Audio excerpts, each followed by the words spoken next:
I didn't want to that one that or all one you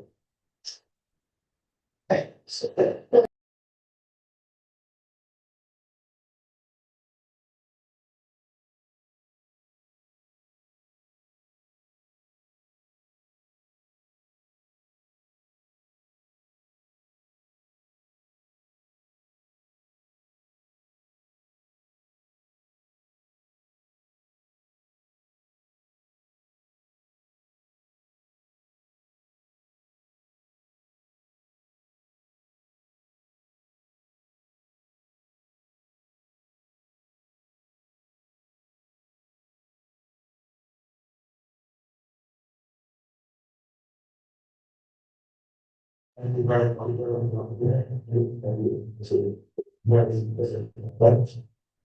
and really appreciate the young generation that's it, city of Nigeria, was represented here today are the directors of the City of Department of the Federal Ministry of Justice. This is Gladys. I think I was a one. This was a and I also especially appreciate the chairman of the Code of Conduct Bureau, Dr. Usman Abdullah Bello. So the person is talking. And I also especially appreciate the chairman of the Independent Corrupt Process and other Religion Defenses Commission of the SDPC. Welcome, Dr. Musa Adam Aliyu, State Advocate of Nigeria. Thank you very much. Also with us here, I especially appreciate the representative of the Chief Commissioner of Public Complaints Commission, who is represented here today by Hajia Aisha Aliyu, the National Secretary of the Public Complaints Commission. Welcome. I also especially appreciate our head of the Technical Unit Government and Anti-Corruption Reforms to the Madam Jane Onwude. You're welcome. Please put your hands together for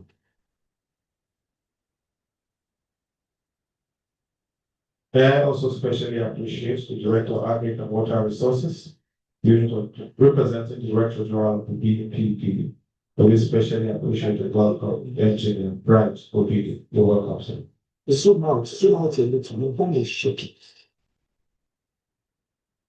I would need to especially also appreciate our distinguished speaker and executive secretary of the Global Organizations of Parliamentarians Against Corruption, GOPA, Mr. Ashley Emenike. You're welcome, sir. Also here is the pioneer head of Tuga, one of us with the face for many, many years, who will help to build the foundation upon which we're walking today. She really wanted to watch this panel. This is India Ekianya. Please put your hands together. So distinguished guests, ladies and gentlemen, we'll continue with the recognitions. And I've been told by the head of Tuga that everyone in this hall is important. Especially appreciate you for coming out to be a part of this. At this point, I want to urge us to be on our feet as we honor Nigeria by taking the first stanza, both as our national anthem opening, as well as our opening prayer.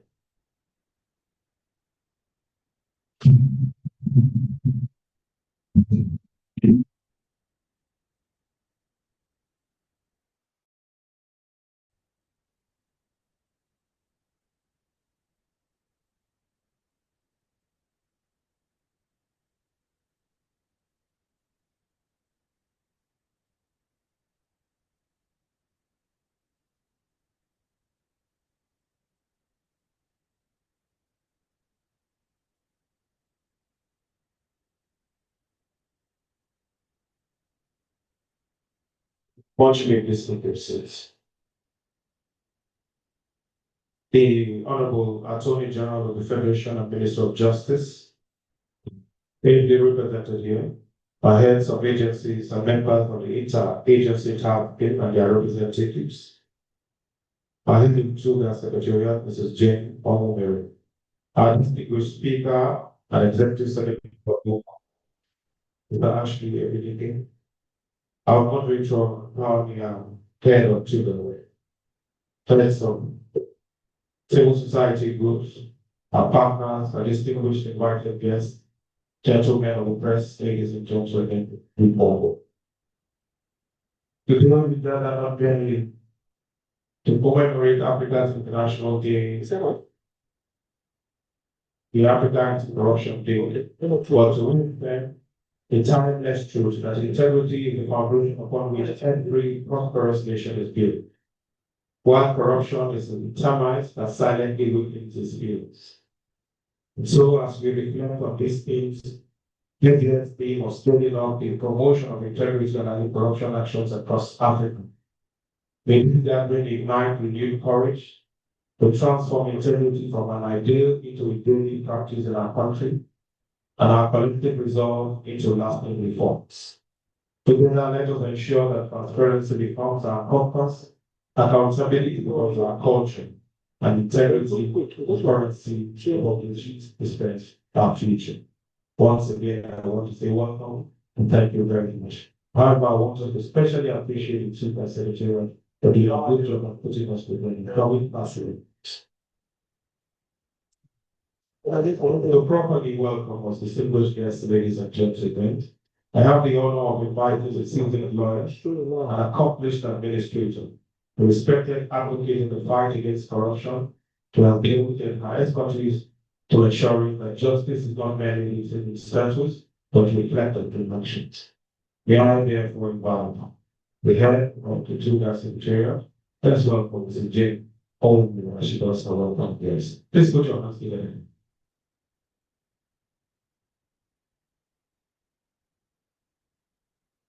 We are now. I'm not sure where you have this shit.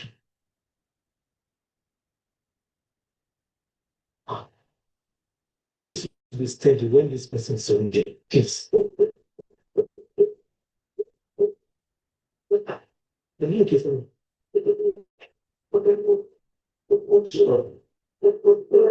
Sister, it's not coming.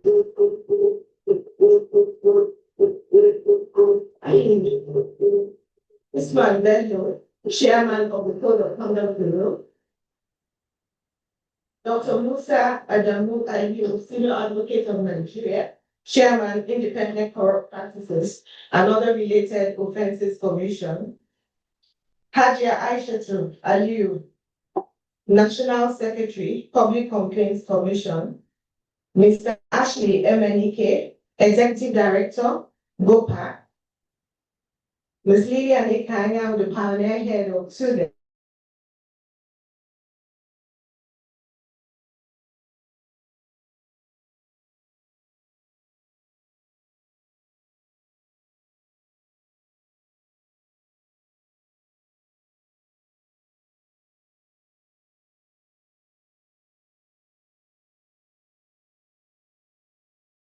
Annual Day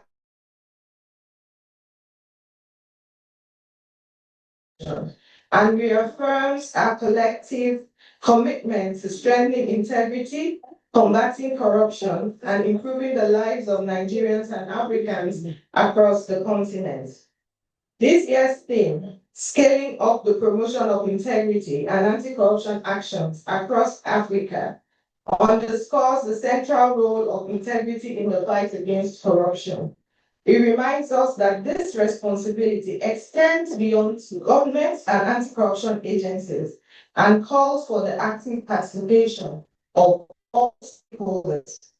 More importantly, it challenges us to move beyond policies and institutions by embedding integrity in everyday decisions and actions that shape our institutions, our communities, and our society.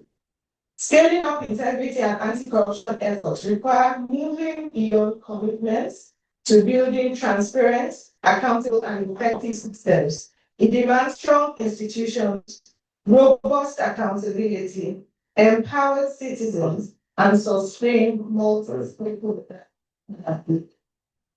As we settle into today's program, I encourage us to see this gathering not merely as a ceremony to observe, but as a genuine call to action.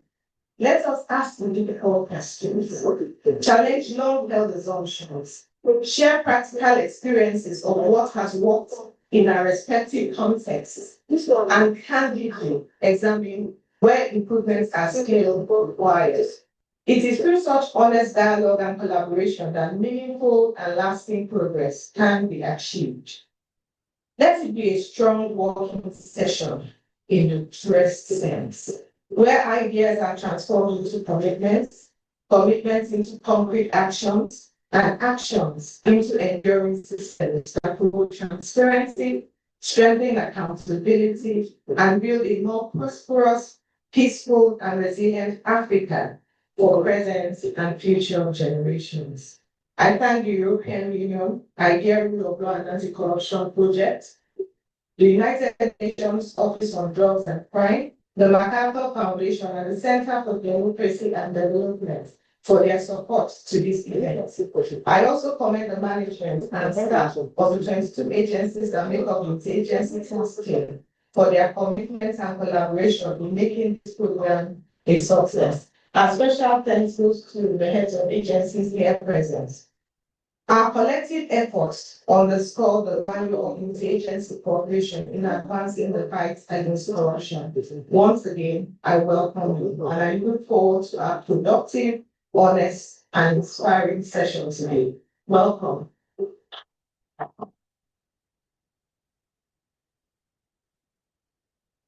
Thank you very much. I thought she deserves another round of applause.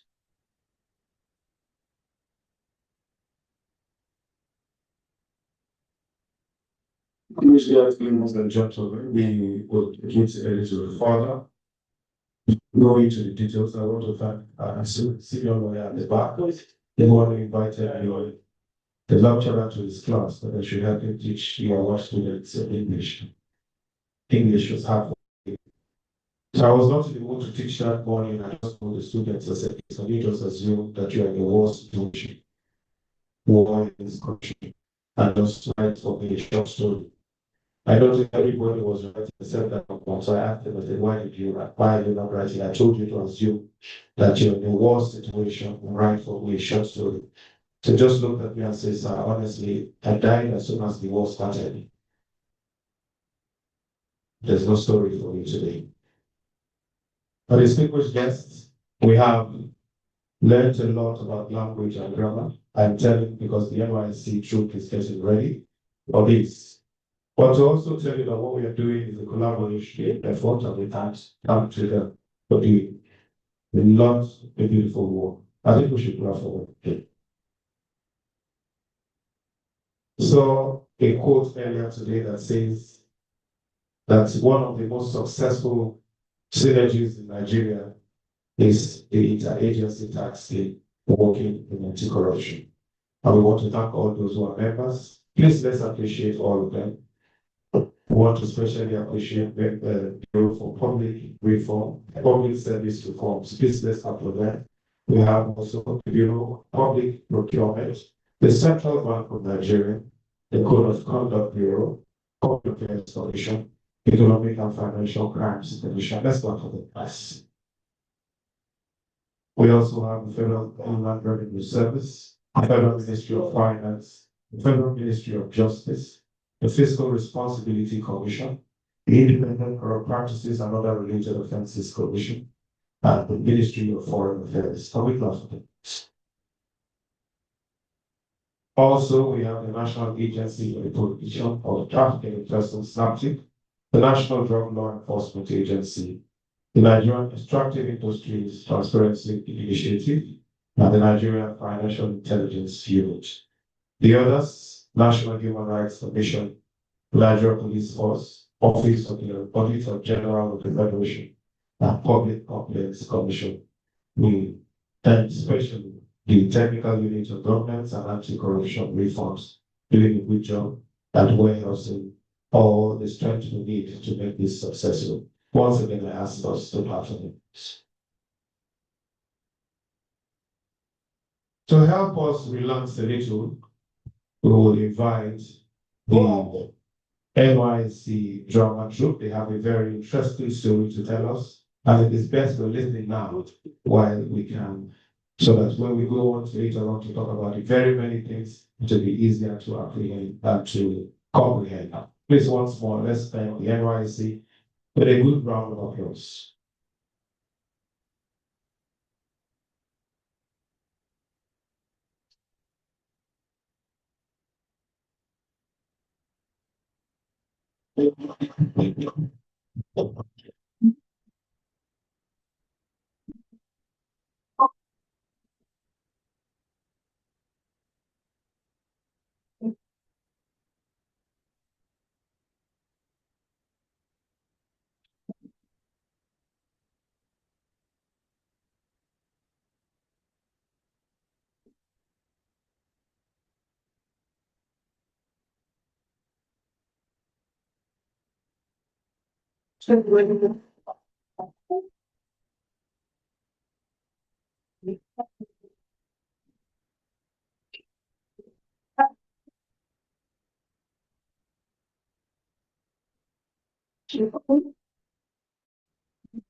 I'll tell you. That's fine.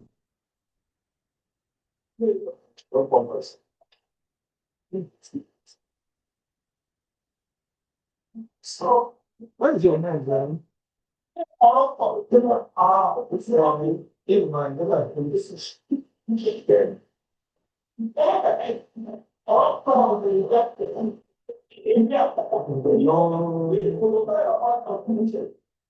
There's no way we can do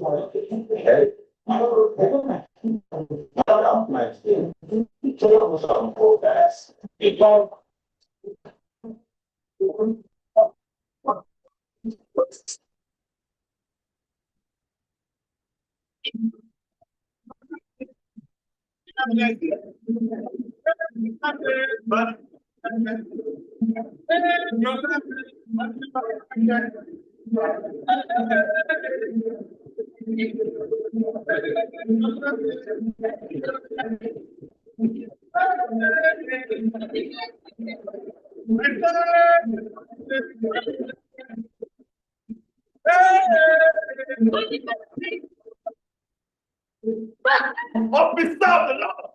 My guy, greet you. Good morning, officer. Good morning. See us fresh this morning. Wait, I see your papers. Eh? Officer, I don't carry my papers come up for house, so check the papers. Officer, I saw you money. Wait, as you dey like this now, you leave your papers for house, but you don't forget to carry your car come outside. Officer, I don't hustle now. How about my officer? Offense number one. Not gonna dey watch. Are you sure that you even have fire extinguisher and spec into your car? Officer, what is my SKY this time? Which have be fire extinguisher? Officer, you know, I beg, officer, say I beg. Let me manage this small change, I beg. Offense number. When I see nothing more than they tell on corruption really know they wear uniform. Now so it start. So we continue. Wetin make you dey give am money? Why you wan bribe am? Na we be the problem of dis country. Madam, this one don concern you. I have concern us. Abeg, e concern you. E concern you. E concern una. Okay. I don see as you don comot your car. You see as you dey run around again. Officer, let me do my business. Na so you dey run the matter. Na so you wan who dey run this matter you dey talk now. You know, you no even concern about the life of people you account. Officer, tell am make me tell. Bad like the officer. So,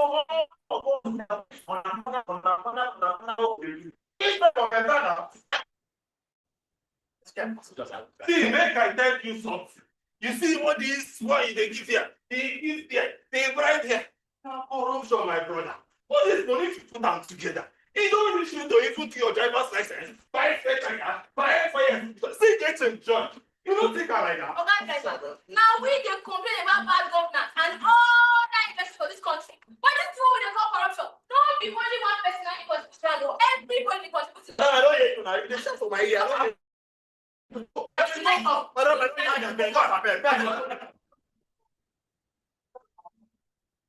A lot of people think they corruption Now for only the government.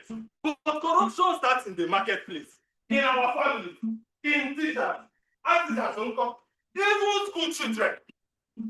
See, integrity is a virtue that is supposed to be in every African. If you stop corruption, and I stop corruption, and we stop all this backyard mago, the world will be a better place. Don't you think so?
Let's start together.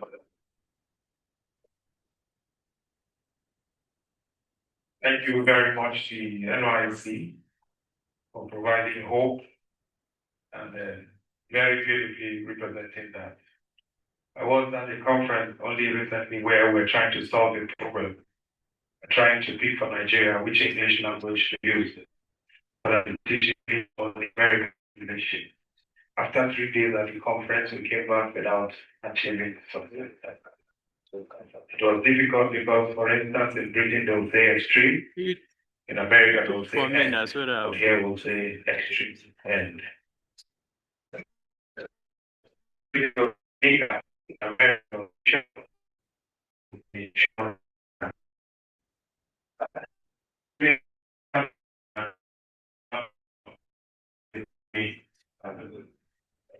in Britain they'll say bend, in America they'll say corner, but here we'll say bending corner.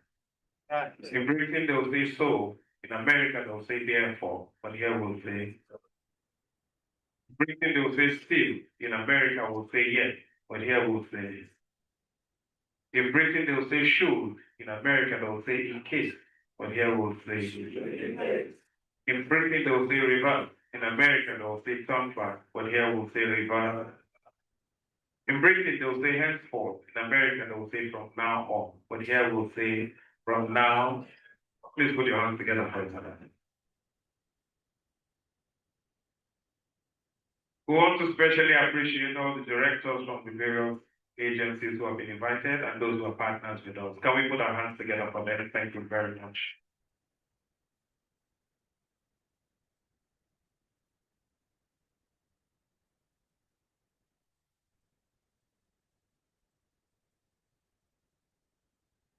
We still have to get them. Please put your hands together.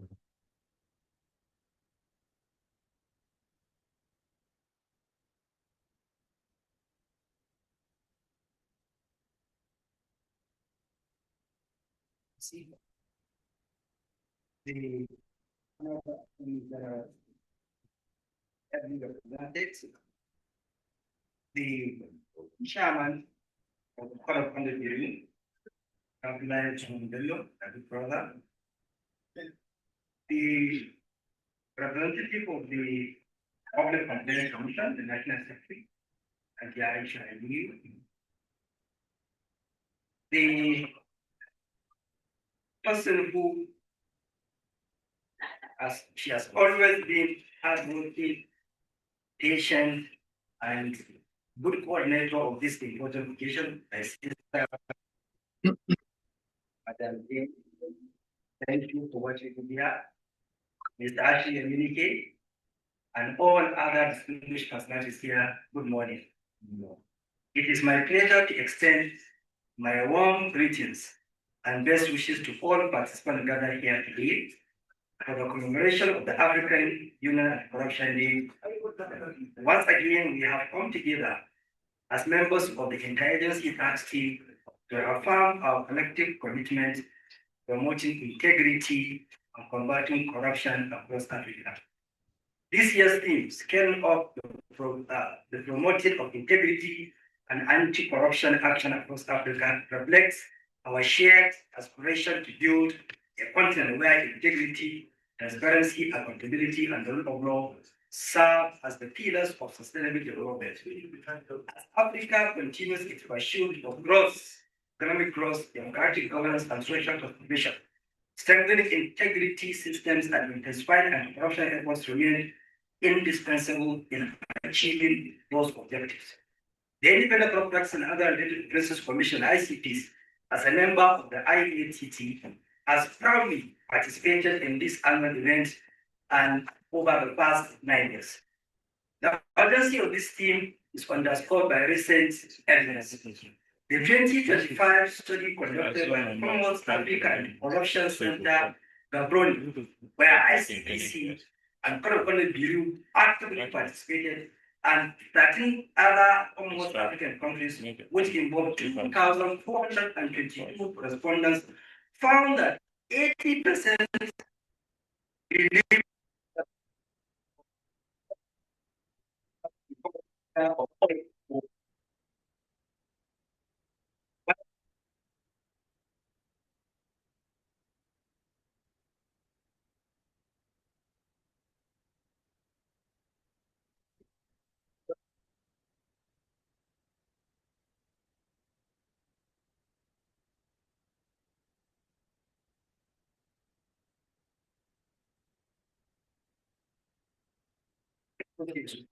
organizations, government partners, citizens, all have critical roles to play.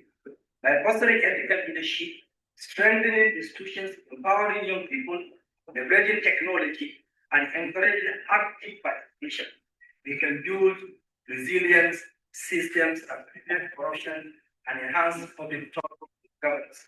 The imperative of such collective action is affirmed by the CAC that involves African Corruption Center Study in the of the respondents created existing collaboration among the anti-corruption stakeholders and effective, but it has weak coordination, limited interagency trust, and overlapping mandates identified as the principal obstacles, which we must therefore deepen coordination, build trust among institutions, and harmonize our mandates.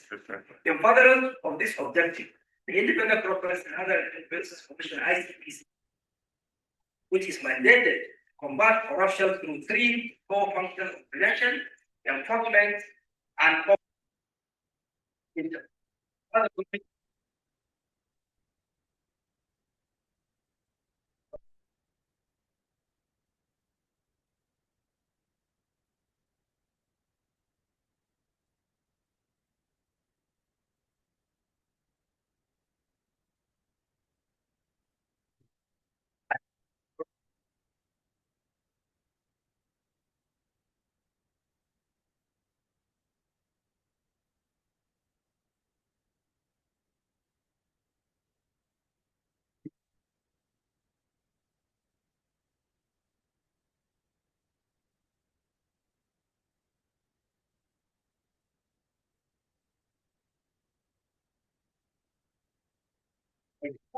dignity. Secondary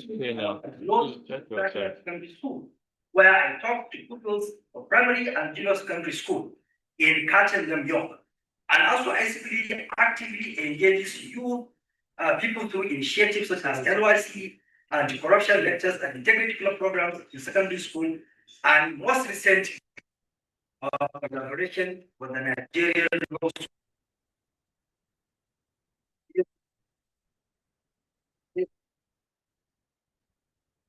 So,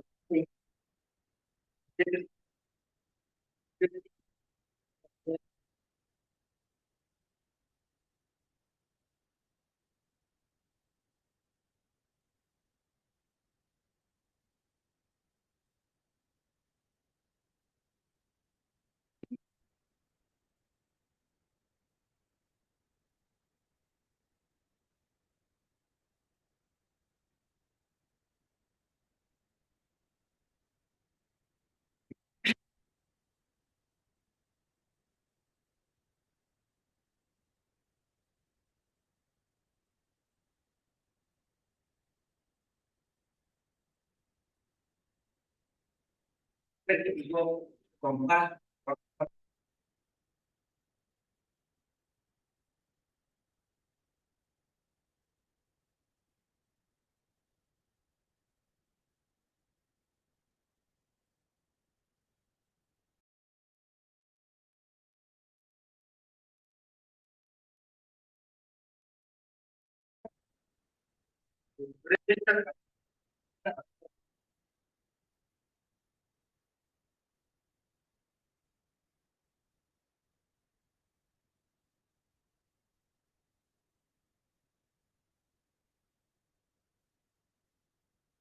Currency advanced through preventive enforcement and public education initiatives.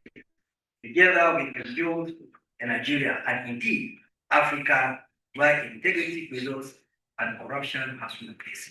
Thank you and God bless you for your attention.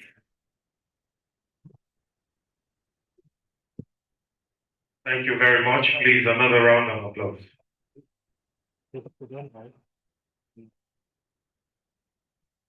At this point, we'll also want to specially welcome the chairman of the Code of Conduct Bureau,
Over cases of investigation and verification. We now use race-based checks and intelligence-led methods for investigation and verification. We have also recorded major successes, including for future of both local and international. These reforms show our new approach. We are not only punishing public officers that are breaching the code, but also fixing the system that allow corruption to thrive. We are determined to make real difference in Nigeria. On this important day, we renew our promise to work closely with the agency tax team and other agencies. Together, we will raise awareness, involve citizens, and fulfill our duty under the African Union Anti-Corruption Convention. On behalf of the Code of Conduct Bureau, I send warm greetings to everyone here. Let us use this occasion to strengthen our resolve to build a nation, honesty, and integrity. Thank you. God bless the Federal Republic of Nigeria. Thank you very much.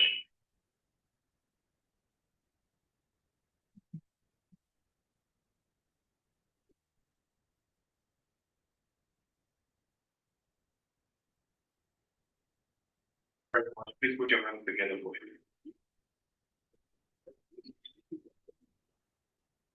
I especially welcome and also welcome to the table the Executive Secretary and Chief Executive Officer of the Nigerian Extractive Industries Transparency Initiative, NATI, Honorable Musa Dalkin Adam. Please put your hands together. So I know that you've settled in. We also want to invite you at this point to come and do a goodwill message. Please put your hands together with me.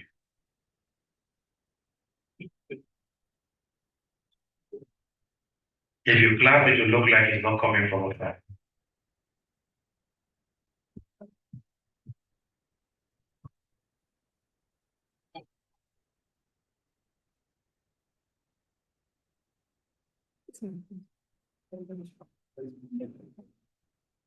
Good morning, distinguished participants. Not very good after, of course. I just was trying to get the reason for me. As we commemorate the 2026 African Union Anti-Corruption Day, I extend concrete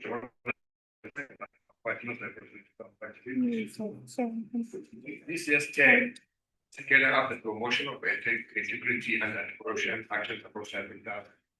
The timely reminder that integrity, transparency, accountability, and good governance remain indispensable to sustainable development.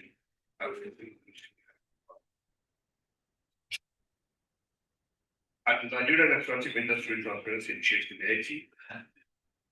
we remain steadfast in our mandate to promote transparency and accountability in Nigeria's extractive sector, through independent industry audits, beneficial ownership, disclosure, contract transparency, which I love very much.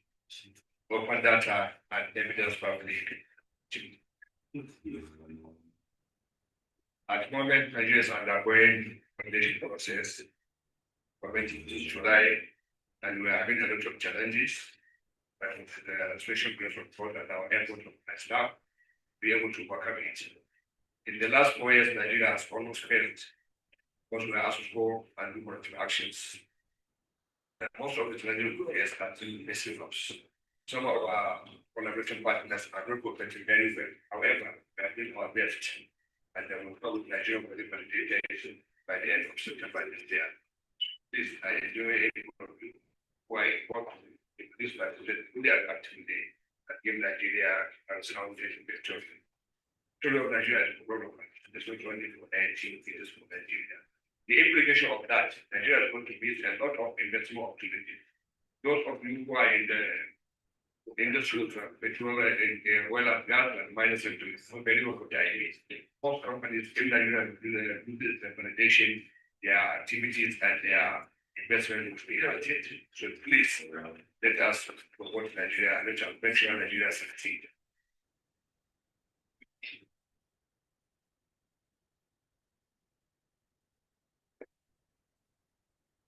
Was what I said earlier, let us assist partnership and collective actions, especially during this condition.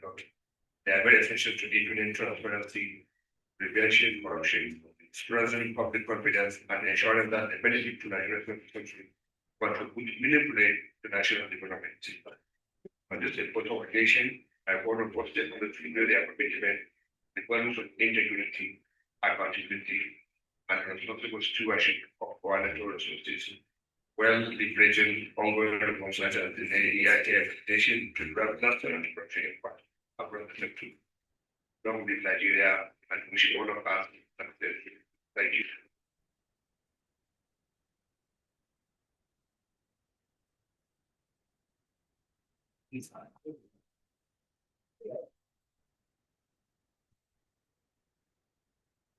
Let's put our hands together for you.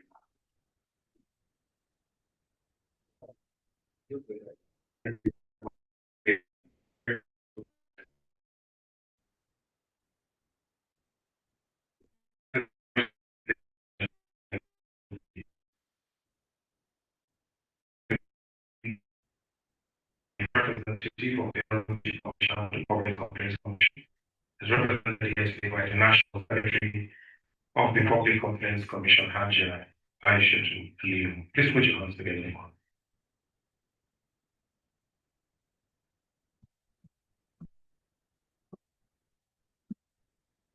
Please let's clap for her again.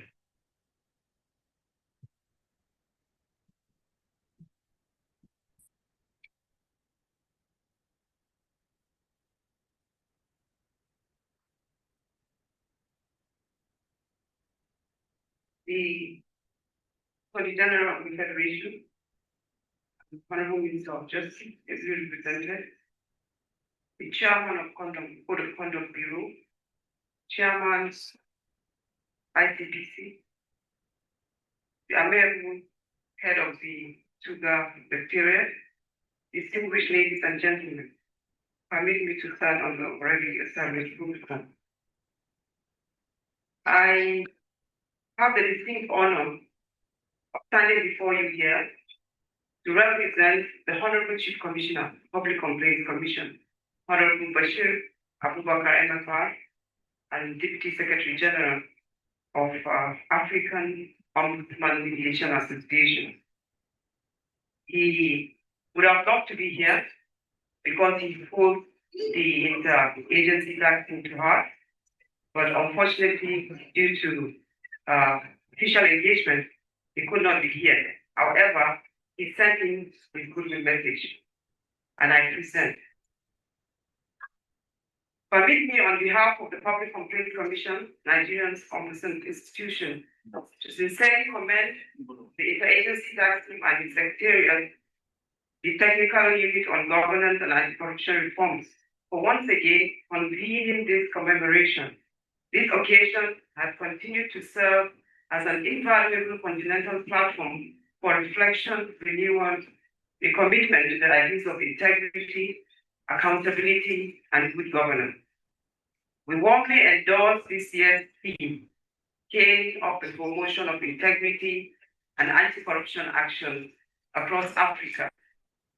This theme on all of us to move beyond awareness and take bigger, bolder, and practical steps to build honesty, accountability, and fairness in our institutions and society.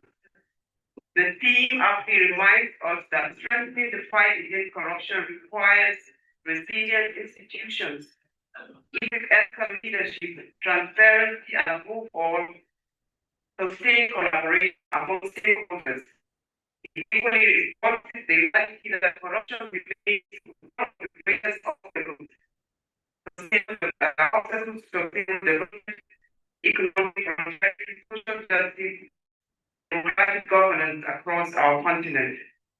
It is in this spirit that the Public Complaints Commission stands firmly with the interagency task team in advancing integrity, accountability, and the prevention of abuse of office throughout Africa.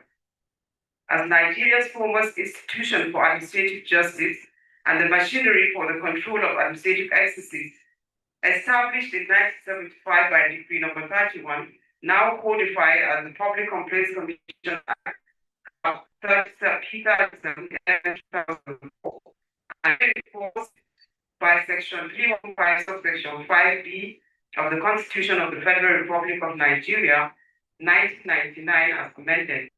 The Commission occupies a distinctive and indispensable place within the nation's accountability framework. Its mandate is as expansive as the administrative landscape of our nation. Wherever public authority is exercised, wherever administrative decisions affect the rights and welfare of citizens, and wherever official actions give rise to grievances, the Commission has a legitimate oversight role. Its jurisdiction extends across virtually every sphere of public administration because administrative excesses know no boundaries and may arise wherever authority is exercised without accountability. Beyond government individual complaints, the Commission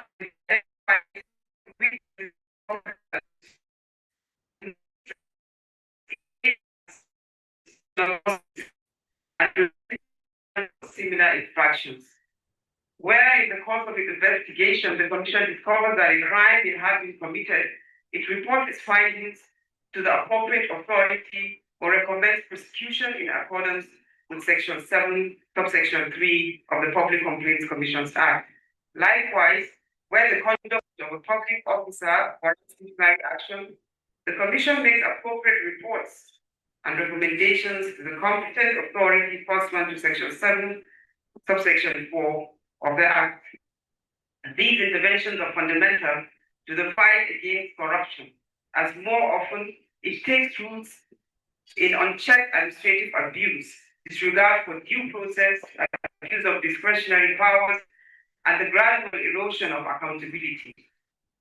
Through impartial investigation, mediation, conciliation, and constructive engagement, the Commission not only secures redress for aggrieved persons, but also strengthens institutional integrity, promotes administrative fairness, and contributes to more responsive governance and efficient public service delivery.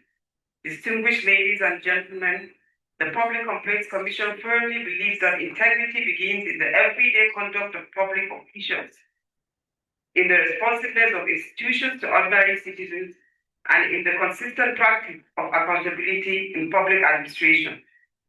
This is the unique contribution of the Ombudsman institution to scaling up the fight against corruption.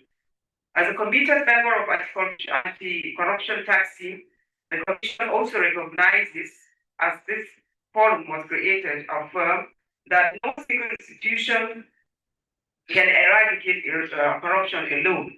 The synergy envisioned in the Interagency Task Team's 2009 statement of commitment, bringing together anti-corruption agencies, oversight institutions, law enforcement bodies, the judiciary, civil society, the media, and citizens, remains as relevant today as it was then. By combining our strength in the areas of investigation, prevention, in the areas of investigation, prevention, public education, and enforcement, we can achieve greater impact for Nigerians and contribute meaningfully to Africa's shared goal of building ethical and accountable society. The Commission will continue to expand access to its services, strengthen collaboration with all members of the tax team, and use every available tool, including technology, scale up its core mandate to build integrity and promoting administrative justice.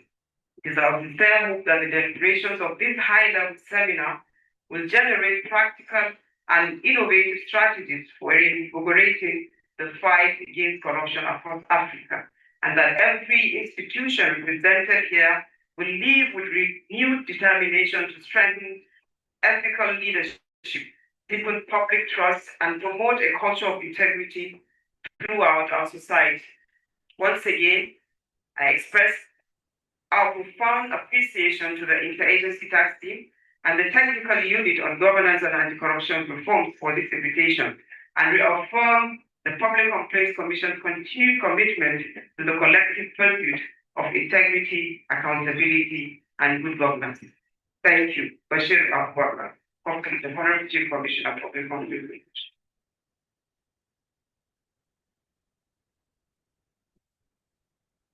Thank you very much, ma'am. Another round of applause. We had a little discussion over the next person I'm about to invite. I need to be careful so that I appropriately correctly introduce people. Only yesterday I was at an event and I noticed that people have their name, but the fifth one, the doctor, was written with small letter. So I went up to him and said, this is your doctor, is it academic or medical? So he just said, my son, leave me alone, I'm a native doctor. Well, the next person, I have not been able to agree as to his title, but I'll leave it the way he wrote it. He's the head of program, International Institute for Democracy and Electoral Assistance, Nigeria, IDEA, BROLAC, the LADI plan. Please put your hands together for him on the camera. Let's clap for him.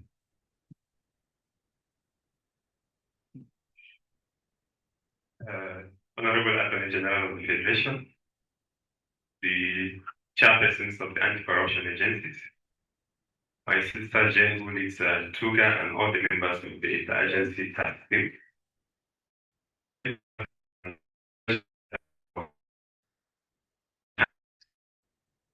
I would like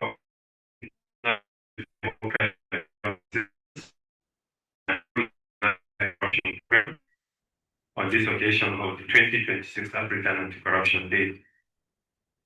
Corruption remains one of the formidable challenges that we are facing in the course of the social, economic, and democratic development of Nigeria, impacting on public trust. Addressing this requires punitive measures towards proactive integrity and sustainable transparency. This year's theme, scaling up the promotion of integrity and anti-corruption actions across Africa, therefore serves as a powerful call for collective action by all levels of society to implement, deepen, and expand measurable integrity building measures across the country. Some suggestions will include the fact that we need more of our government agencies, faith-based organizations, and traditional authorities to enforce stricter internal accountability measures.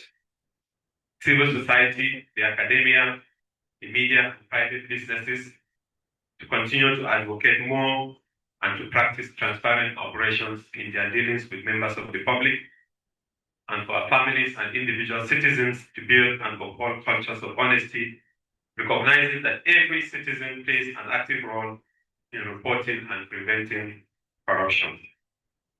And we must also add that every small act of integrity matters.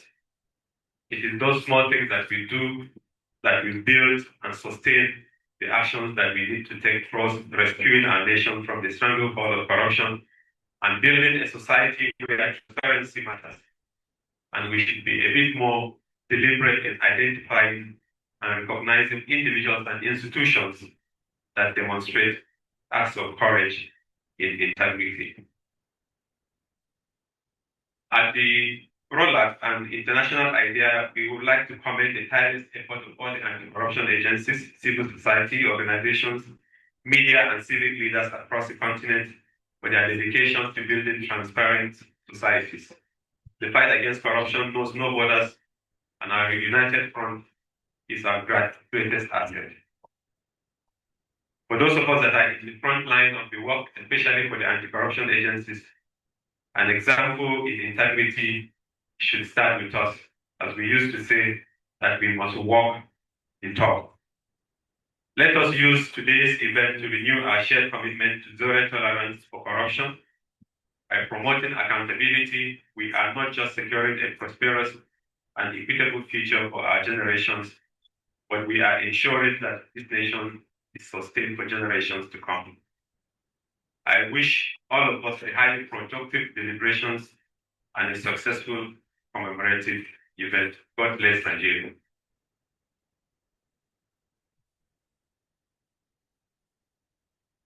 Thank you very much. Please let's put our hands together for me. May I now invite Director of Center for Democracy and Development, CDD West Africa, Dr. Garuba Dauda. Please put your hands together for me.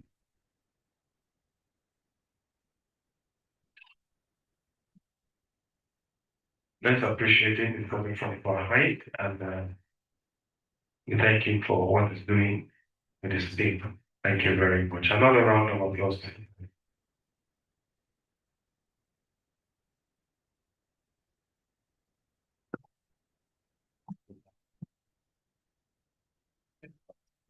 Then 200. It's a pleasure to be with all of us this morning. And permit me to excuse the protocols. I know this kind of advent of some of us with the disability that they are doing general and all other dignitaries here present. It's a pleasure to join this gathering to celebrate the African Union Corruption Day. The first thing I want to underscore is the fact that as somebody who works in democracy and development space, it's easy for us to identify the challenges of our continent from the perspective of governance. And even in relating with the rest of the world, we are also constantly conscious of statements like, you Africans, you have governance problem. And that is the way to put our predicament in a very mildest way, mildest sense. When people begin to tell you Africans you have governance problem, it's a lesser way of telling you the Africans you are corrupt. And over time, as somebody who started out in history and ended up in political science and international relations, I am used to those words. I'm also used to the efforts that our government, especially Nigeria, has put in place to address the challenge of corruption over time. I mean, across time. And I must say, I had the rare privilege in 2023 to lead a research titled "Imperative of Strengthening Nigeria's transparency and corruption in Nigeria." Transparency and accountability in Nigeria, and that singular effort led me to investigating the various efforts that put in place by government in Nigeria to address the problem of corruption. And I can say wholeheartedly and unequivocally that Nigeria as a government has done quite a lot in trying to put in place institutions and systems that will promote corruption. And that we are still talking of corruption today, and even in higher magnitude, is an attestation to the fact that the problem is not just with institutions, it's also not just having system of grant, but there are things that we as individuals need to do to help that cause. So in this sense, or in that sense, some persons have argued that corruption is something that is, if you want to deal with it, it's something that should be addressed from the point of view, from the perspective of behavioral attitude and approaches. And truly,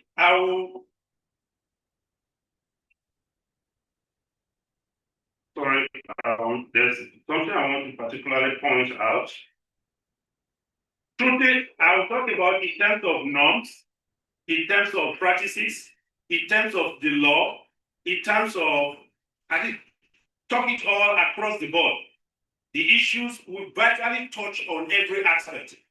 But I think where I think that we need to focus more are just two areas: the norms and value aspect of our personal behavior, and the second is investment in technology. Technology today plays quite a lot of role in addressing the challenges of corruption in our society. And I wouldn't want to talk beyond that, but also to acknowledge that across government and across families and across corporate and business institutions are people who daily work and toil to give the country what is deserving of.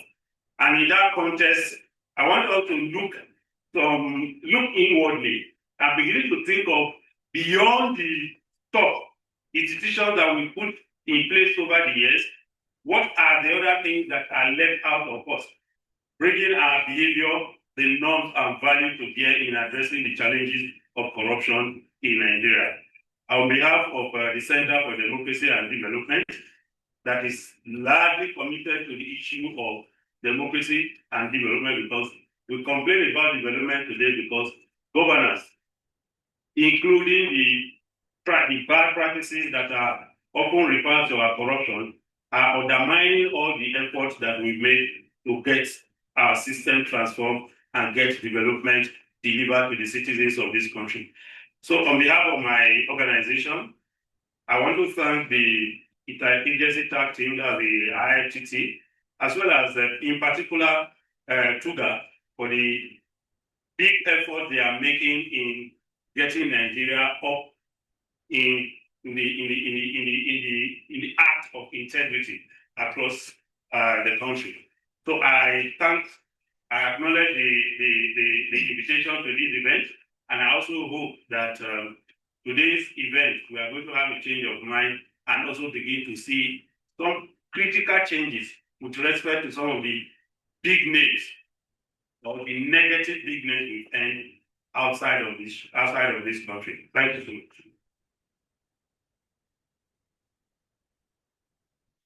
Thank you very much, sir. Please put your hands together for me. Well, distinguished guests, ladies and gentlemen, I noticed that Dr. Garba actually came in with a paper, but it was not a speech. And somebody had told me that the speech will be short since it's not reading. He spoke from his heart and he delivered 7 pages. Please put your hands together for him. At the commissioning of a bridge, I was MC, and the minister for that commission had not read his speech before that day. And his PA managed only to print 1 copy of the speech. We were on the bridge. The PA brought the speech, and in between giving it to the minister, there was the bad wind that came and took the paper from the PA's hand. And the thing went into the river. And the minister gave the shortest ministerial speech I'd ever heard. He looked at his PA, he looked at me and the small crowd that had gathered on the bridge, and he said, "Ladies and gentlemen, with my speech in the river, I hereby commission the bridge." The next is a very important speech. And the office of the Attorney General of the Federation is the guardian of the nation's legal conscience. The chamber where justice finds its voice, the Constitution is vibrant defender, and the rule of law is unwavering custodian. It is from this distinguished office that policies are shaped, rights are protected, and the legal architecture of our democracy is continually strengthened. It is therefore the great honor to welcome our keynote address to be delivered on behalf of the Honorable Attorney General of the Federation and Minister of Justice, Prince Lateef Fagbemi, Senior Advocate of Nigeria, the distinguished Senior Advocate of Nigeria and Chief Law Officer of the Federation. Representing him is a highly respected legal practitioner and public servant, Director of Solicitors Department, the Federal Ministry of Justice, Madam Gladys Deborah. Please put your hands together for her as she delivers keynote message today.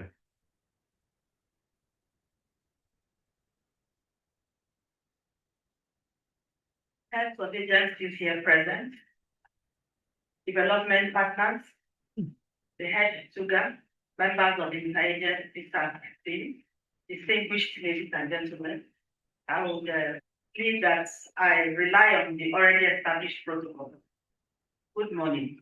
Good morning. The Attorney General of the Federation and Minister of Justice would have wished to be here, but for other equally very important matters. So he has asked me to represent him and read his keynote address. So I will proceed to do just that. It is with immense pleasure that I join you today to commemorate the African Union Anti-Corruption Day 2026. I commend the organizers for providing yet another opportunity for Africa to take stock of our collective efforts in combating corruption and strengthening the institutions that promote transparency, accountability, and the rule of law. The theme for this year's commemoration, heading up the promotion of integrity and anti-corruption actions across Africa, aptly captures the imperative before us. It reminds us that while appreciable progress has been made across the continent, the scale and sophistication of corruption continue to evolve, requiring stronger institutions, deeper collaboration, and greater political resolve.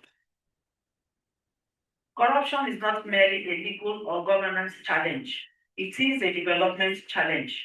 It deprives governments of resources needed for infrastructure, healthcare, education, food security, and social protection.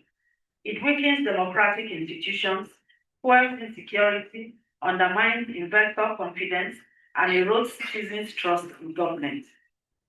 Ultimately, corruption slows Africa's progress towards achieving the aspirations of Agenda 2063 and the Sustainable Development Goals. The antidote to corruption is integrity. Integrity is the foundation of good governance and the cornerstone of public confidence in government. It requires that public office be exercised solely in the public interest, guided by transparency, accountability, fairness, and fidelity to the rule of law.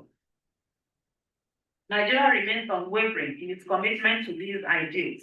Under the leadership of President Bola Ahmed Tinubu, GCFR, the federal government continues to pursue wide-ranging reforms aimed at strengthening public institutions, improving transparency, enhancing fiscal accountability, and reinforcing the administration of justice. The Federal Ministry of Justice has continued to provide a legal and policy framework necessary to support this reform and ensure that justice is administered efficiently, fairly, and without fear or favor. Our anti-corruption strategy recognizes that prevention is just as important as enforcement. Accordingly, we continue to strengthen legal frameworks, improve interagency collaboration, modernize criminal justice administration, and deploy technology to reduce opportunities for corruption in public service delivery.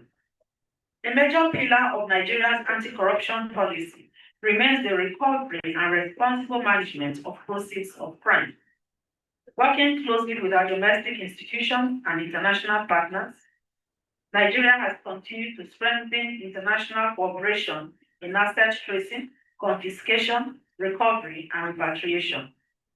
We firmly believe that stolen public assets belong to the people and should be recovered and deployed transparently for projects and programs that directly improve citizens' welfare. Our experience has demonstrated that international cooperation is indispensable in combating corruption. Illicit financial flows, money laundering, and transnational organized crime do not respect national borders. Consequently, African countries must continue to strengthen mutual legal assistance, intelligence sharing, joint investigations, and institutional cooperation in order to deny criminals safe havens of illicit wealth. Nigeria remains committed to under the African Convention on Preventing and Combating Corruption. We'll continue to work with our African brothers and sisters to build stronger regional institutions capable of addressing emerging corruption risks. However, governments alone cannot win this fight. The private sector must continue to uphold the highest standards of corporate governance, ethical business conduct, and compliance. Civil society organizations and the media remain indispensable partners in promoting transparency, public accountability, and citizen engagement.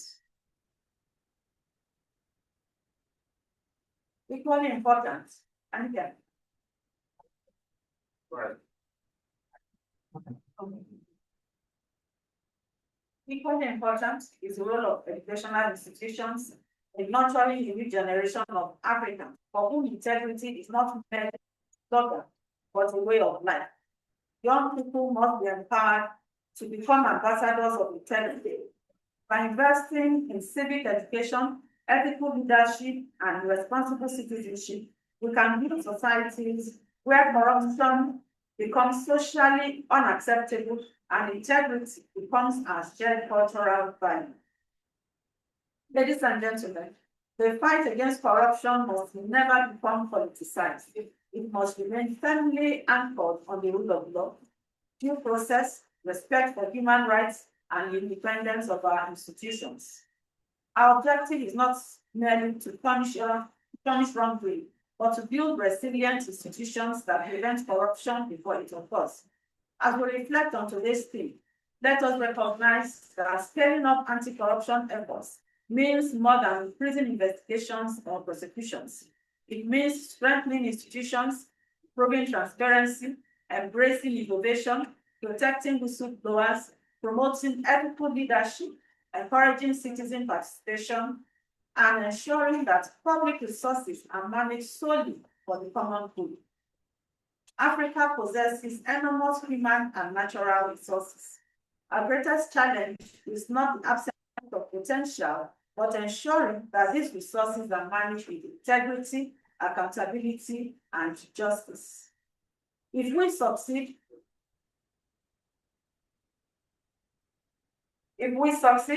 corruption will no longer define our narrative, Rather, Africa will become known for strong institutions, responsible governance, and inclusive prosperity.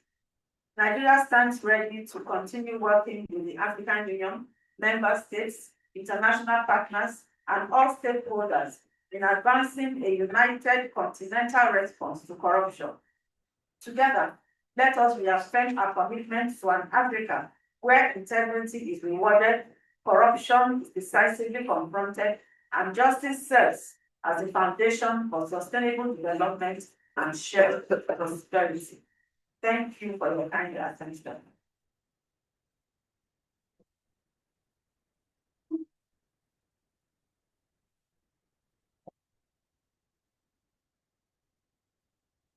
Thank you very much, ma'am. Please, let's give her another round. Say thank you for leading the other something.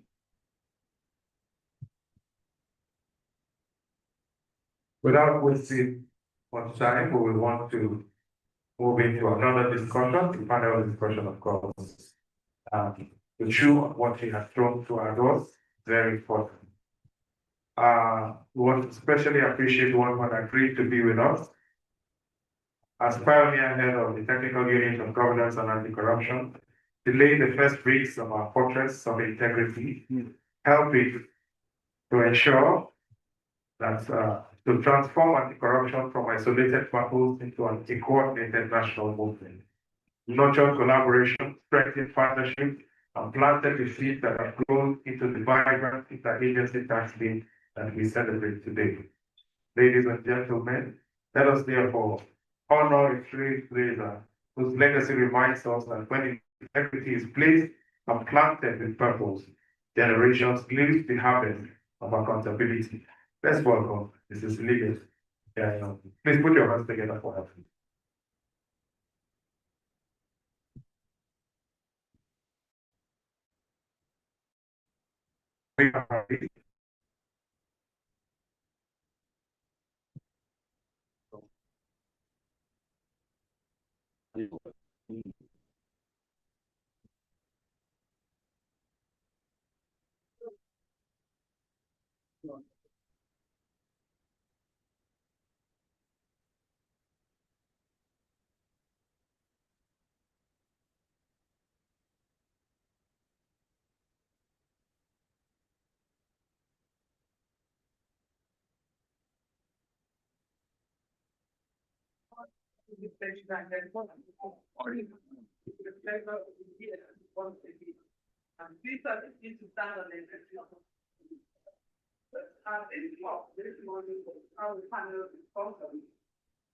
On the theme of this event, carrying out the promotion of integrity and anti-corruption activities across Africa.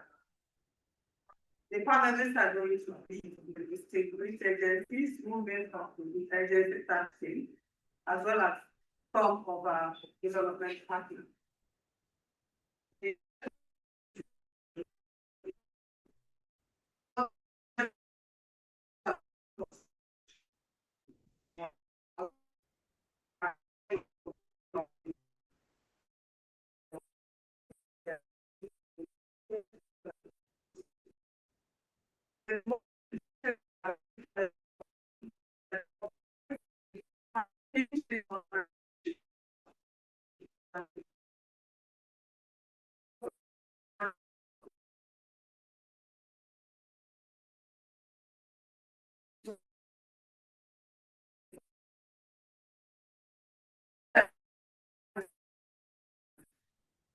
Existing statistics show have been recipients of recovered and returned assets globally since the implementation of the UN Convention against Corruption. The data by STAR initiative shows that Nigeria has recovered the largest quantity of assets and which has been repatriated to the country. We see how the government is also deploying these return assets. Nigeria is not only the first, but it's followed by a distant second by the Philippines, as being distant. So this is one area where Nigeria has gone very, very far. However, in respect of domestic access, the jury is still out. A lot is being recovered. We have among us the agencies who are charged with the custody and management of this asset. This morning, they are going to tell us what they are doing in respect of ensuring the integrity within the process and management of the process of recovery and management of the asset. So I have the pleasure to invite the agency that are going to give an account of their stewardship. And this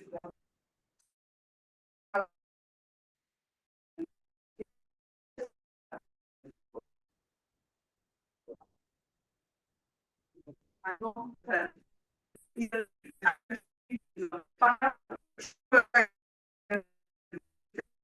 please call to the podium. Thank you very much. Please put your hands together for her. The others will join us. May I invite Mr. Ali Boziti, Head Asset Recovery and Management Unit, the Federal Ministry of Justice, to join us again. Before our leaders speak, can we just, Madam Jane, can you lead them to take a group picture in front? Yeah, I think they should take a picture from that. Yeah. Sorry. Thank you.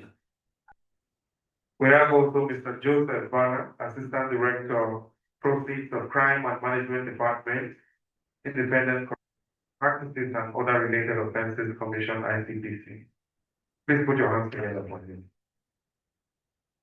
Director, Center for Democracy and Development, West Africa, CDD West Africa, Dr. Garuba Dawda.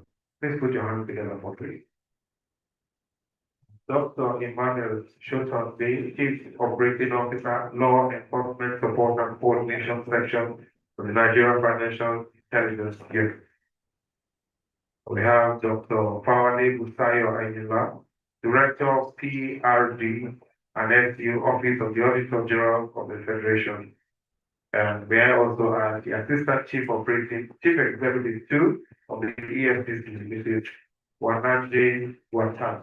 Please put your hands together for us.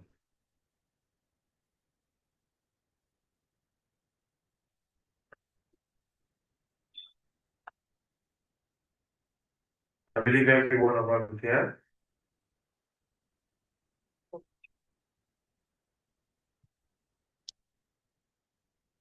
Thank you very much. Thank you, finally. In the course of this thing, the goodwill messaging from the head of the agency this morning, I've had very interesting sentences and initiatives in the call. We've had the Catching the Young initiative by the ICPC, all aimed at introducing our young ones to the concept of integrity.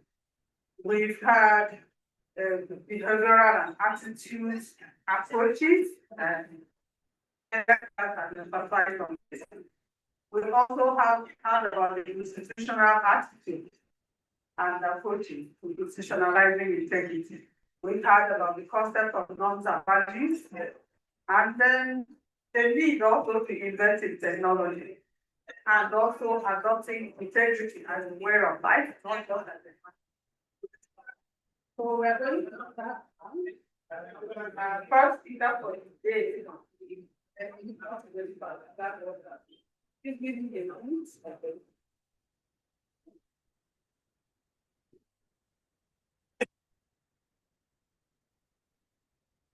I'm going to call on the representative of the ICPC on this panel. In addition to the initiative that you already have, in terms of Catching the Young and the other integrity initiatives you have across the nation, please can you share with us what you are doing to scale up integrity in the management and utilization of recovered assets? You have 5 minutes. I want to operate on the system already started. I just because the rules. It's interesting to know that before the advent of COVID 2022, ICT has an enabling act, which is the process of crime, which is the Corrupt Practice and Other Related Offences Act, 2000. Specifically, the section 37 of that act provides for the seizure of assets, which will involve the court or also through other administrative procedures. This has also acted as an enabling law for the commission is asset and managed assets. As time progresses, the POCA 2022 was also enacted to give additional credence to the ICPC Act. And Section 2, Part 1 of the POCA had also given the establishment of a process of crime management directorate with a lot of functions. And those functions have to do with how the POCND is to operate. One of it is to enforce and administer the provision of the Act, then take over and ensure responsibility for the proper effective management of the property forfeited to the federal government. In the ICPC, as soon as the assets are identified or recovered, they will be tracked through geospatial technology to their various locations. And after being tracked, they will be marked. When they are marked, they will take custody.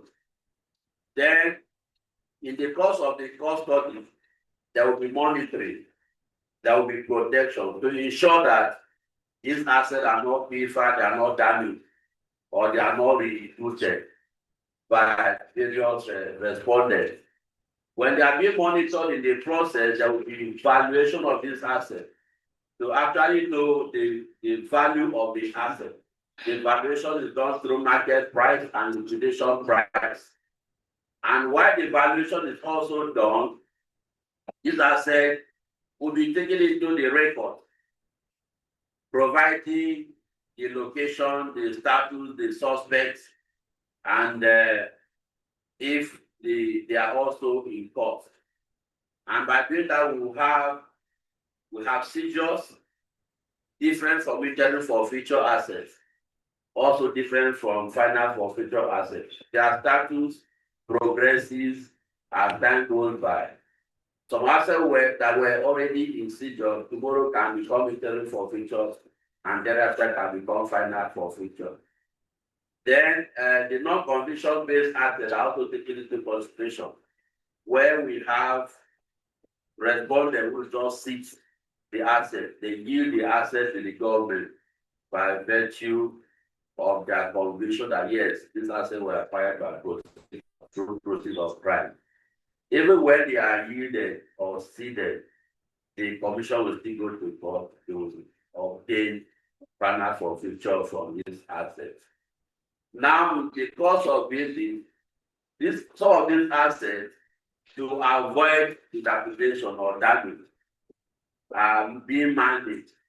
Because of managing these assets, some private managers are involved, advertise and apply. Most of them are estate valuers who apply and manage it. We have a lot of assets being managed presently.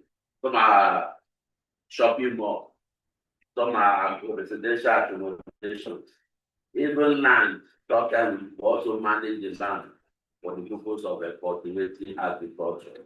We also have in school presently that we have managed with the collaboration with Federal Ministry of Education, where an administrator is appointed sitting in the management of the school, and the commission also to ensure that the school is well managed. We have people well employed there, we have students running this, attending the school from nursery to secondary level. Now, all of these are also put in place to ensure that these assets, with the press of the bottle, people know where these assets are and their nomenclature and status as they say. This is we call it rent, lease, and rental arrangement. Then apart from that, when the assets have attained final forfeiture status, these assets will be disposed. Now, in the course of disposal too, there's a committee, asset disposal committee in the commission, where the chairman is the chairman of the commission is the chairman of the committee. Civil society organizations are also members of that committee. Other interagency, allied agency of the government are also part of this committee. And such assets are advertised in the media. Now, the commission do not sell this asset directly by itself. That engage the function of auctioneer as provided by POCA. Interestingly, we also have handbook or manual. One is recovery and management manual. I have it here, and it spells the procedure to have this asset actually managed. Then we also have disposal manual, where every detail of how disposal is to be done are also enshrined there. So with these activities of the commission, that's got a very, very high level to understand that whatever the commission is doing is highly transparent and is accountable. And all this information are public.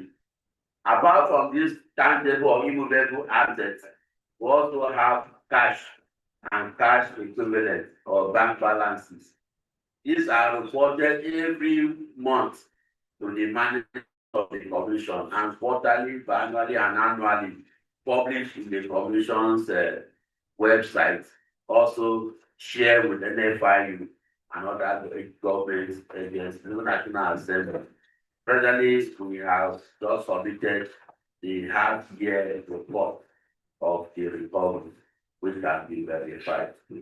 So these are part of what the commission is doing to ensure that whatever the commission is doing has elements of integrity. And interestingly, as a staff of the commission, the law and the internal mechanism does not permit you to buy any of the forfeited assets, not even your relations. Nobody can buy, so it's not really sold to outsiders. Like you also understand on the highest bidder basis. We have just completed one assignment of disposal December 2025. So this is done periodically as more assets attain the status of final forfeiture, provided there are no encumbrances at the point of disposal certificate. You have given us an insight, and we can see that you have overcome some of the challenges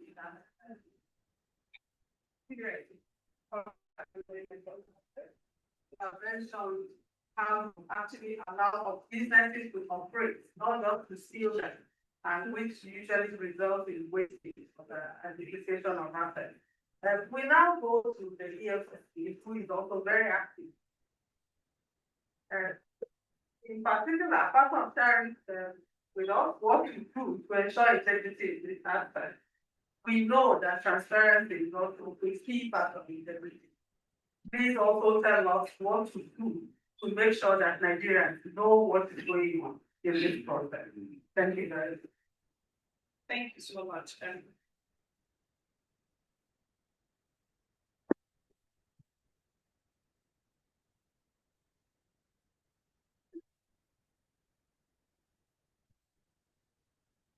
Thank you so much. For the EFCC, asset recovery is not exactly new.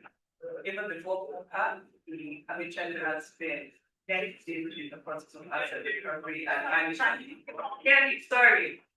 Okay, I'll try to be audible. Oh, the mic. The mic. I was saying that the EFCC has been involved in asset recovery and management even before POCA. However, with the coming of POCA, it streamlined our activities and also gives us a legal backing to whatever we do.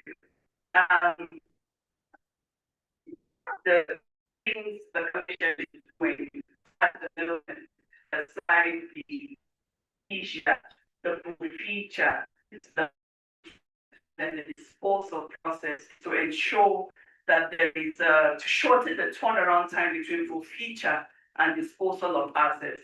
One of the challenges that was encountered in the past is the state of recovered assets.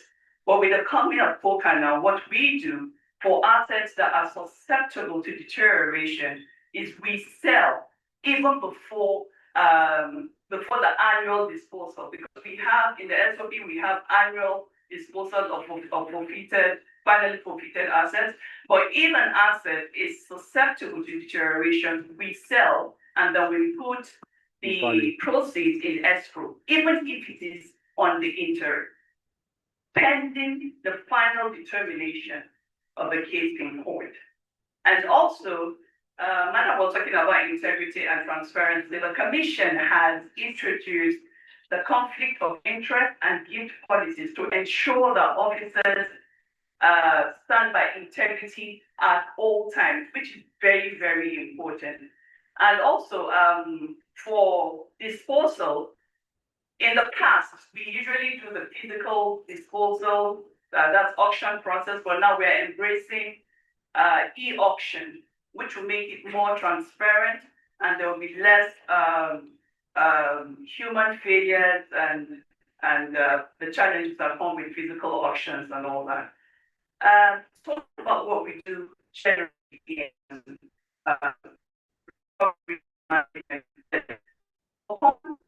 forfeiture, when we get interim forfeiture of an asset, we have a list of asset management consultants. I think the Commission, if my memory serves me right, we have about 9 at the moment. And so these 9 asset management consultants are assigned properties. The properties are always teaming. Every week we have forfeiture coming in. And so we have to establish procedures in which to ensure that these assets are managed properly. So what we do, we don't just give any asset manager. Any asset manager that will be assigned a property has to have a track record of very successful performance. So we, like for hotels, we have people who are skilled in hotels, we have people who are skilled in managing schools.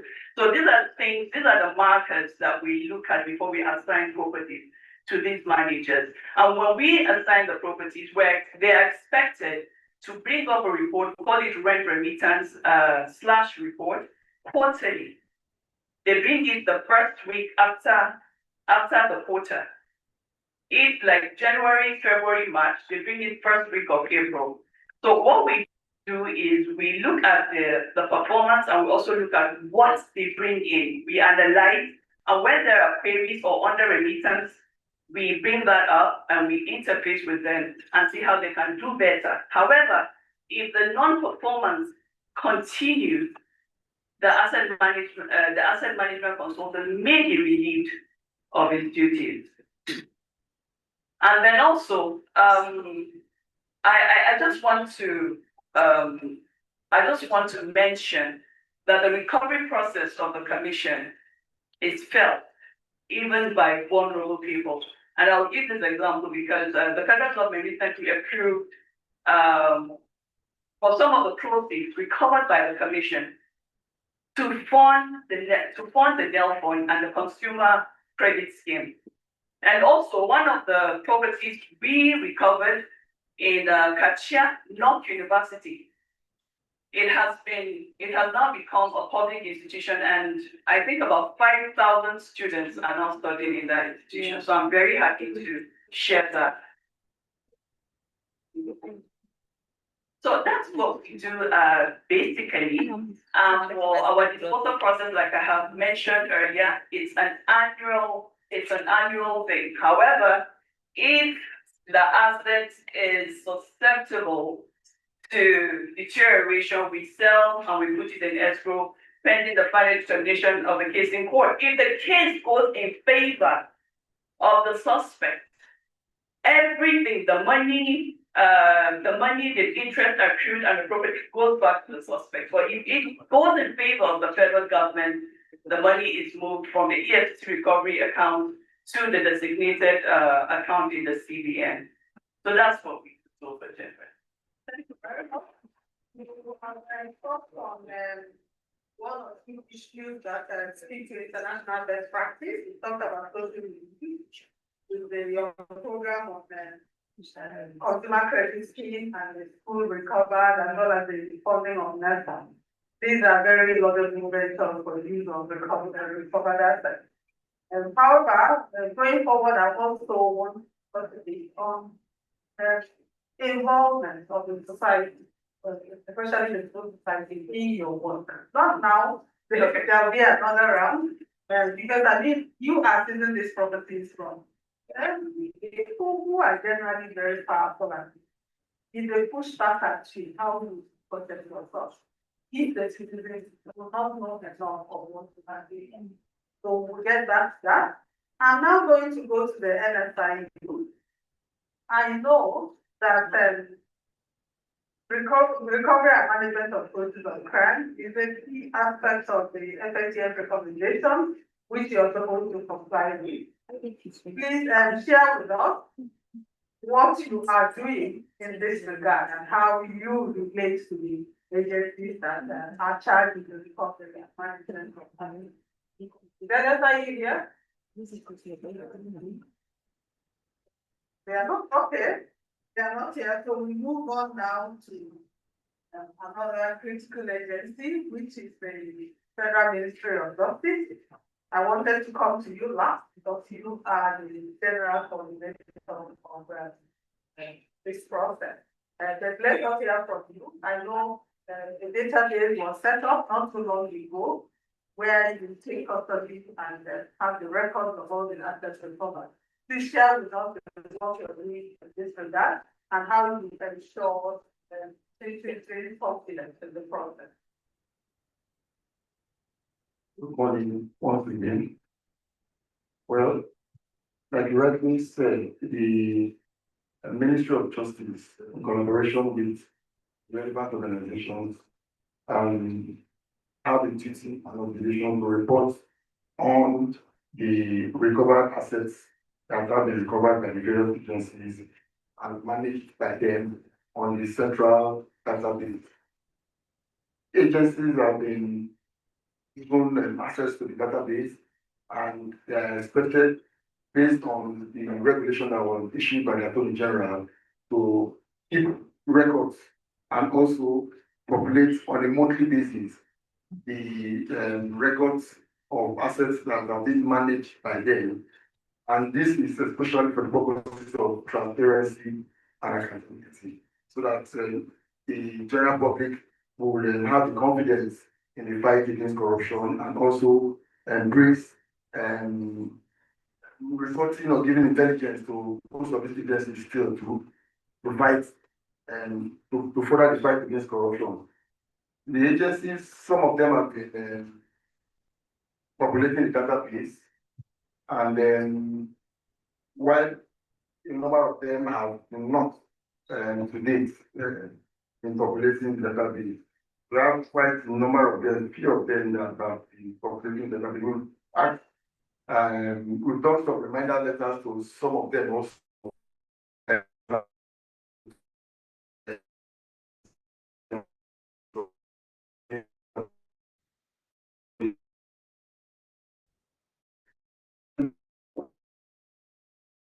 Justice regarding the management of foreign assets, we most of the time coordinate the negotiation of recovered assets from foreign jurisdictions to Nigeria. And in the process of negotiating these agreements, factors that are put in place, especially to ensure the integrity of the management of the recovered assets. Because if the international community does not have confidence in the management of these repatriated assets, they will ordinarily not want to cooperate with Nigeria in pending or subsequent repatriation. So for us in the Ministry of Justice, it is very, very key that the process of managing these recovered assets from foreign jurisdiction is transparent for all to see. And often at times, the asset return agreement that is negotiated between the Ministry of Justice and these foreign countries will clearly stipulate the project for which these return assets or return assets will be utilized on. So it's not an issue. So it's not no, Nigeria is not just at liberty to deploy these assets to whatever project they want to deploy the assets to. We negotiate, agree on a project. Most of these projects are projects that touch on the lives of the ordinary citizens, and that project is identified in the asset return agreement. There is also the issue of publishing reports and findings regarding the implementation of the asset return agreement, and also the asset return agreement places an obligation on Nigeria and by extension the Ministry of Justice to ensure that certain structures are put in place to ensure that these assets are monitored transparently. And some of these structures that are put in place include the appointment of civil society organizations that will independently monitor the implementation of these repatriated assets. We also have the appointment of independent auditors from the public that will audit the accounts into which these repatriated assets are paid into and then we also have the establishment of a project monitoring team. That project monitoring team comprises of the Federal Ministry of Justice, the Ministry of Finance, the Accountant General's Office, and also the civil society organization that is the monitoring entity from the public as part of the PMT. Also, the independent auditors are part of that body also, and the implementing agency that's identified for the particular project. And the reports that come in quarterly are reviewed, and after it's been deemed to be okay, these reports are not only left at the confines of the Federal Republic of Nigeria. We now forward from these reports to the counterpart countries that these funds have been returned from. In recent time, Nigeria has executed quite a number of asset return agreements. And the one I would like to talk about specifically is the 2020 tripartite agreement between the Federal Republic of Nigeria, the Bailiwick of Jersey, and the United States of America for the return of $322 million. Now, in that asset return agreement, the structures were clearly stipulated, as I have enumerated earlier on, for Nigeria to ensure that they are in place before any contractor is paid or any expenses is incurred from the repatriated assets. And so we went ahead and engaged a civil society organization through completed public bidding from the members of the public. And the Claim Foundation so emerged as the monitoring CSO for that particular project. And also the independent auditor appointed for that project was Deloitte. And besides Deloitte, the project identified for that tripartite agreement was the PIDF project, was under the management of the Nigerian Sovereign Investment Authority. And so NSIA was appointed as the implementing agency for those projects. And when the funds came in, the funds got to the Central Bank of Nigeria. And the Central Bank of Nigeria, within a stipulated number of days, usually about 2 weeks, repatriated the funds to the NSIA's account for implementation of the project. Now, the role of the Ministry of Justice was to ensure that all the structures were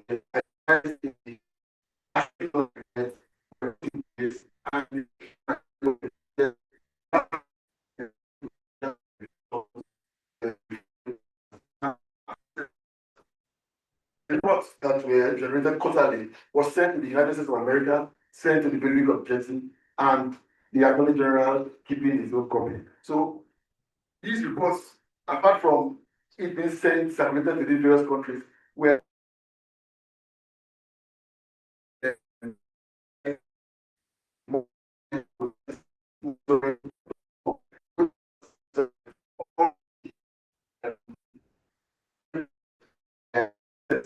that were used for the PIDF projects, Lagos Ibadan Expressway, Second Niger Bridge, and the Abuja Kano Road are all posted in that website with pictures, and also the NSIA.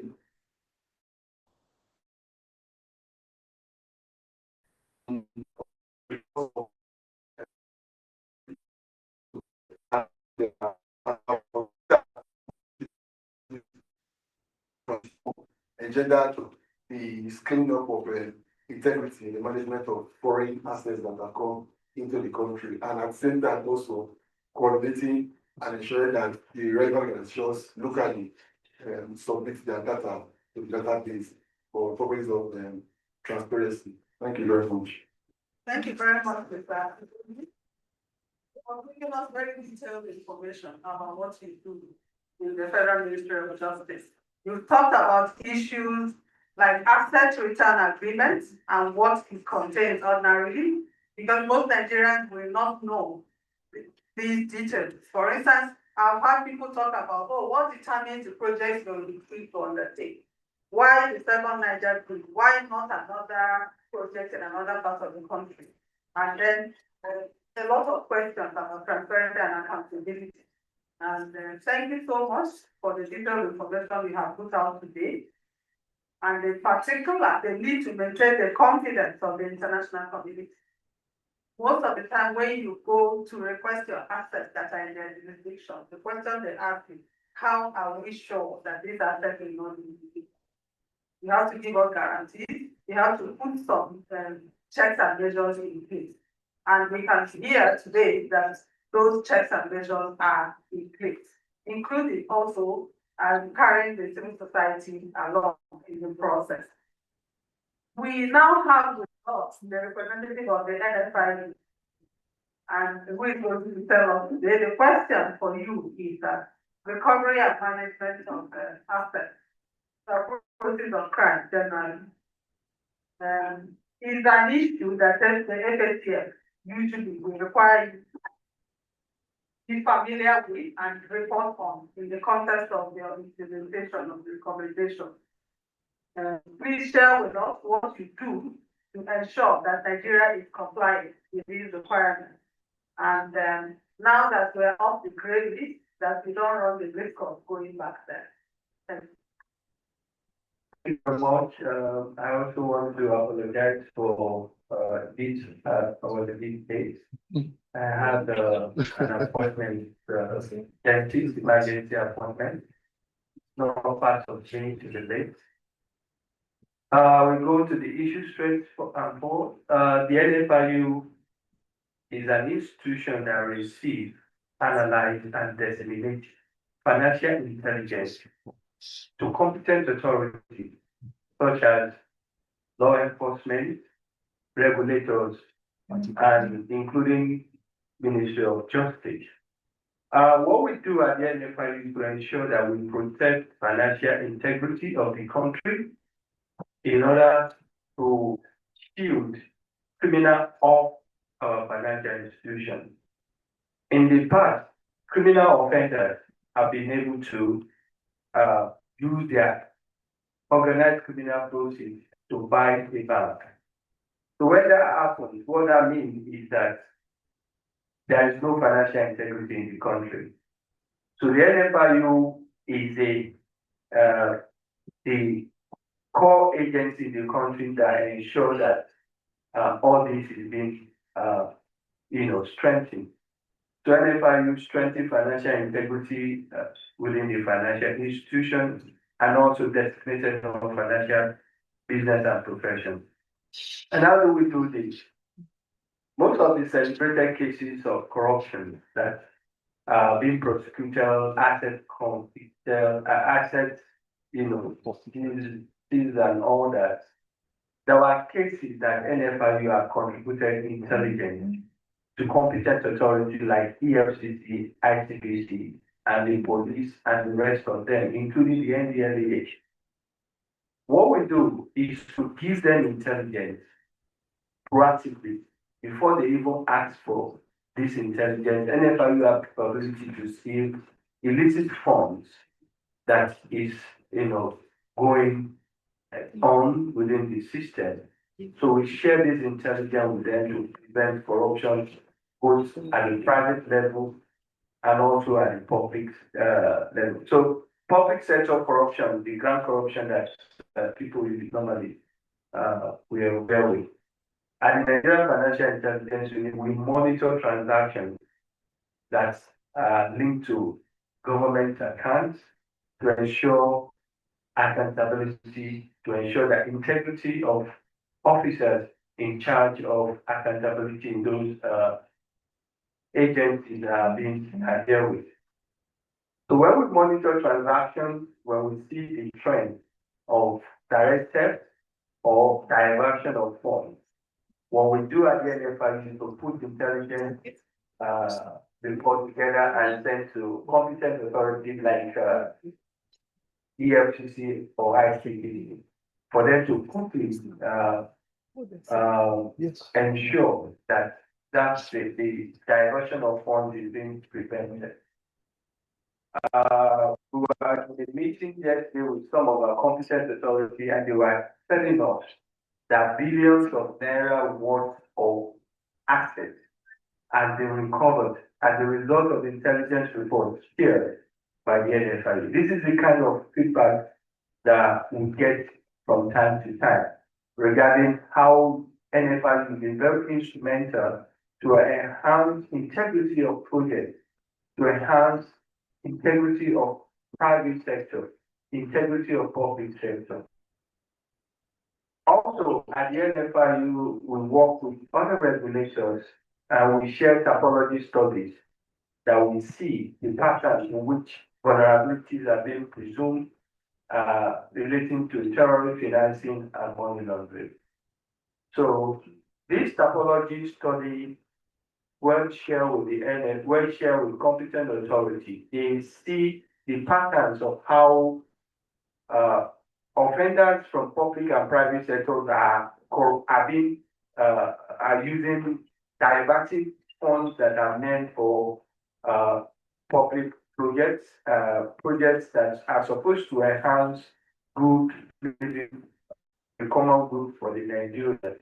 So this typology shows how the red flags, action, bribery, and it's also financial institution is like a point.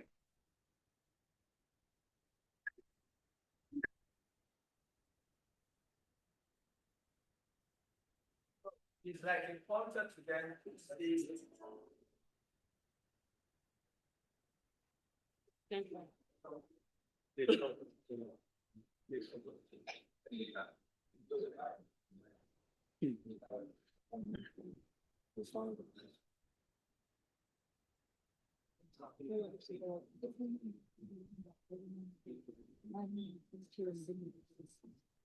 Sorry for that bit of distraction. And so what I was trying to share is that at the FIU, we developed typology study that shows areas where integrity needs to be enhanced in public procurement. And this typology studies on how contracts can be abused, how political exposed person can actually abuse their office to divert public funds. We share this with the reporting entities such as financial institutions. So when they see this typology study, they were being able to know when there is need for them to actually report a particular transaction that is being presumed to be suspicious. We also do a bit of regulatory collaborative efforts with competent authorities that are being shadowed with responsibility to regulate sectors, private sectors that are actually the gatekeepers for the warehousing of illicit funds. So we do a lot in that regard. But in regard of what we have also seen at the NFIU at the recent is that the abuse of technology is what we see, whereby offenders are at the both political spokesperson and corrupt political officers are using virtual assets to launder the proceeds of crime to conceal the flows of complex transactions that they are being consummated. So at the NFIU, what we do is to now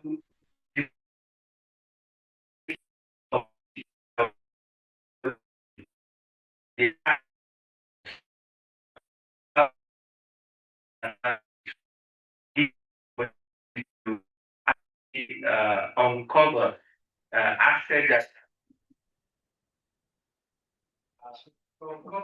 assets that are being concealed using, virtual assets and the rest of it. We, from time to time, send what we call proactive intelligence report to our competent authority when we see these transactions, when we uncover some of these transactions. And this is evidence regarding how all the progress that's been recorded by the EFCC and ICPC. As a result of proactive intelligence reports that we send to our competent authorities. Additionally, just to, is my time going? I will just want to round up this, that not only in Nigeria, anywhere the assets of any corrupt politician is abroad or any outside Nigeria, the NFIU is a member of Egmont FIU, which is the FIU of the globe. We have an exchange. If they want to recover an asset of any person from England, they write to us at the FIU to say, can you help us look at this? Then we share the intelligence with them. When we also receive requests from our competent authorities like EFCC and ICPC to trace assets that is abroad, maybe in Switzerland, we give them this information as soon as we receive it from our counterpart FIU.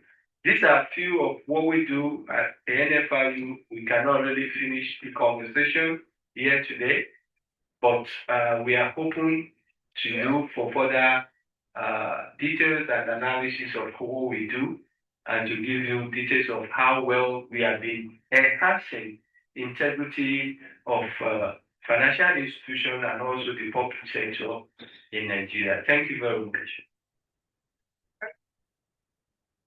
We have seen a very good example of collaboration and teamwork, where people, different agencies contribute in their areas of strength for the general achievement of the objective.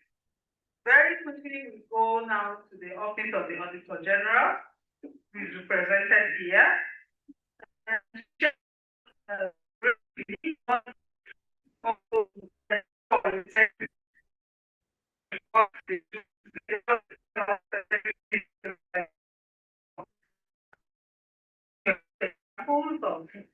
What they have done in respect of recovery of proceeds of crime, please feel free to share with us. Thank you, moderator, and good morning once again to the audience. Today we commemorate 11th July, African States with One Voice. The African Union Advisory Board Against Corruption reminder, integrity is Africa's future. Scale it up now. We are here because public funds are not abstract. They are the textbooks in Gombe, the rifles in Maiduguri, the drugs in our hospitals, The question before us is simple. How do we scale up integrity so that every cover works for the people?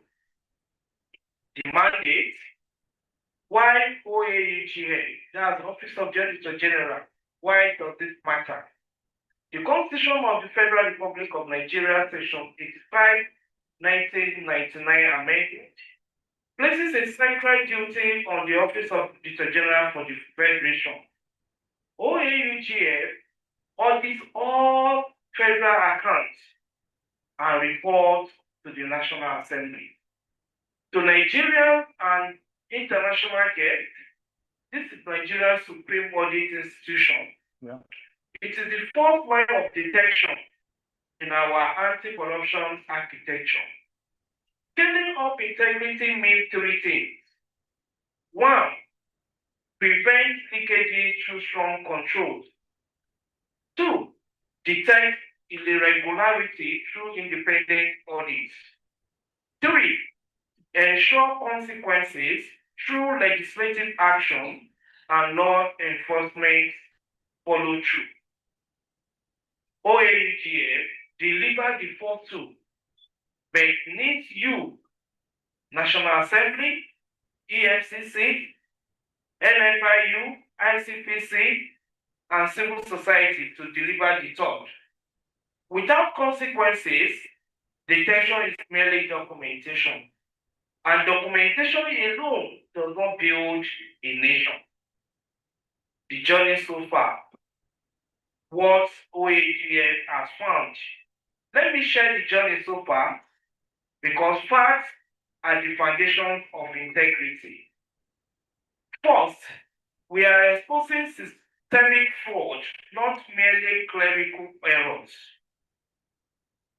The 2019-2020 audit report laid before the Senate Public Accounts Committee raised 77 queries regarding the Nigerian Customs Services alone. The allegation is 62.2 billion under remittance between 2017 and 2019. A reconciliation team was set up to conclude coverage into CRF. Second, the 2023 report shook our conscience. Nigeria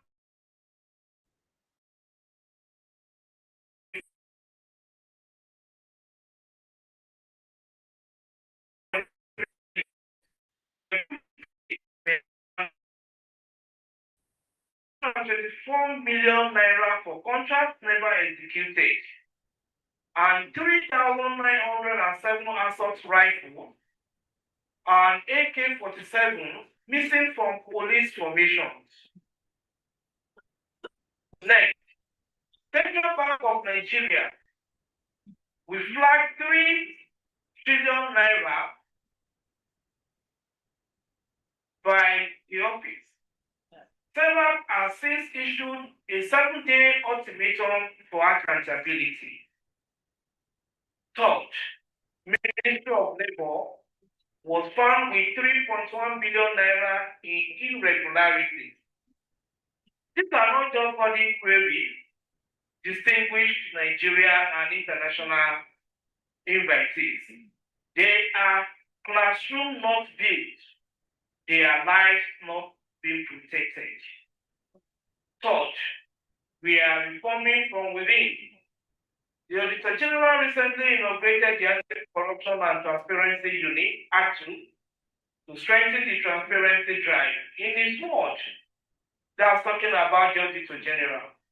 And I quote, stakeholder synergy is essential to winning the war against corruption in Nigeria. That is why we are all here today. The EFCC, ICPC, NFIU, FRICN, civil society, and our international partners. Supreme audit institutions do not operate in a vacuum.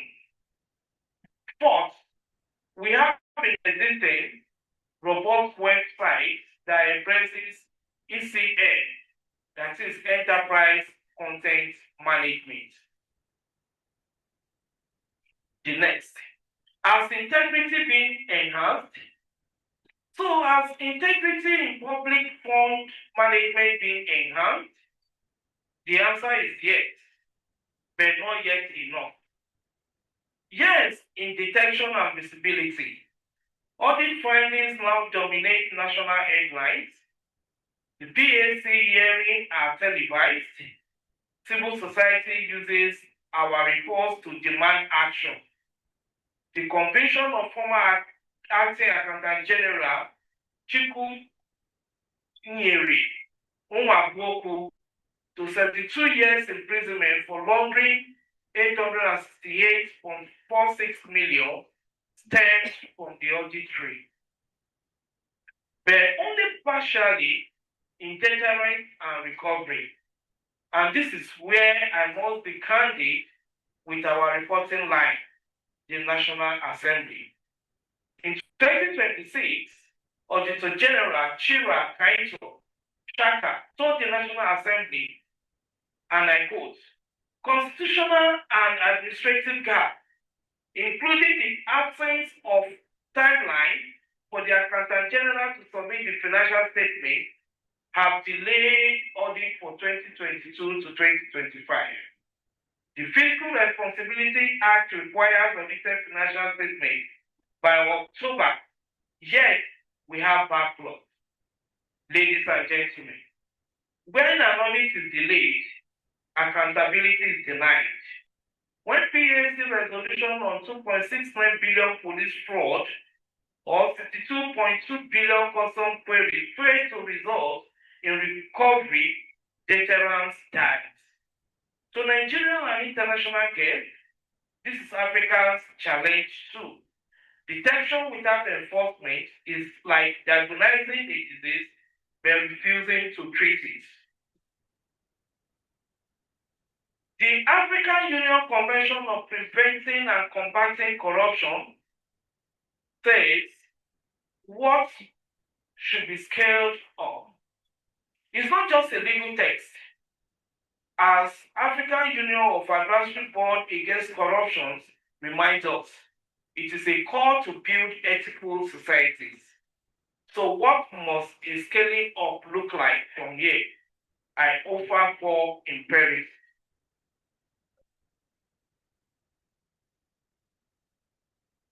One, deep reform. We need binding timeline. Let us amend our law so that financial statement reach the Auditor General on time and PAC resolutions have statutory deadlines. Integrity delayed is integrity denied. 2, digital integrity. Keeping IPs and PVN. We must communicate in real time. As ABC says, technology without ethics is not enough. Let us build digitally empowered integrity. Third, enforcement loop. OAGF uncovers, National Assembly directs, EFCC and ICPC investigate, the judiciary sanctions. All within 12 months, this is the stakeholder synergy that the Auditor General calls for. Fourth, citizen ownership. To civil society and the media here today, you are the amplifier. As the man Paul Dadeye says, and I quote, 85% of Nigerian problems will be resolved if corruptions were addressed. Simplify our reports. Demand action. Protect whistleblower. As the EFCC chairman Olukoyede says, and I quote, every whistleblower must point toward truth and evidential proof. Your Excellency, distinguished, the OAGF is the torchlight from 2.69 billion to 3 trillion. We have placed this question on the national table. But the team of African Anti-Corruption Day demands more, scaling up the promotion of integrity and anti-corruption actions across Africa.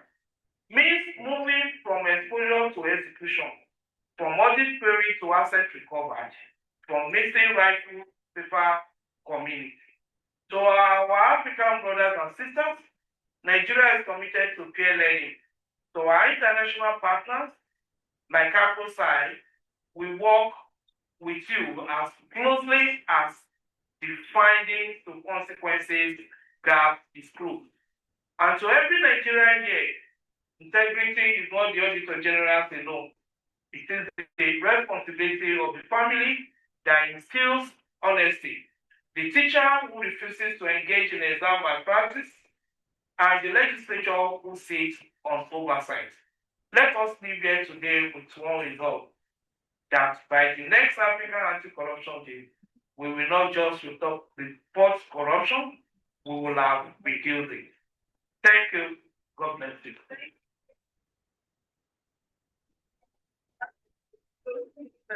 Presentation. I know that if you're hearing those figures for the first time, your head is turning now. And I have purposely left the big fish for the last, for the simple reason that we have had very good from the Anti-Corruption Agency, from the Ministry of Justice, and the everything about what we are doing. Very impressive account. But let us hear from somebody who is neutral and it has been very much involved in this process. That is Dr. Dauda Garba. And in particular, what we want to hear from you, we've heard so much about what is going well. What is not going well from the experience you have had in this sector over the years, and what are your recommendations for how we can? Thank you. Yeah, thank you so much. I'll only just be adding to my goodwill message. The first is to introduce the organization I work for, which is the Center for Democracy and Development. We are a center that is doing and thinking.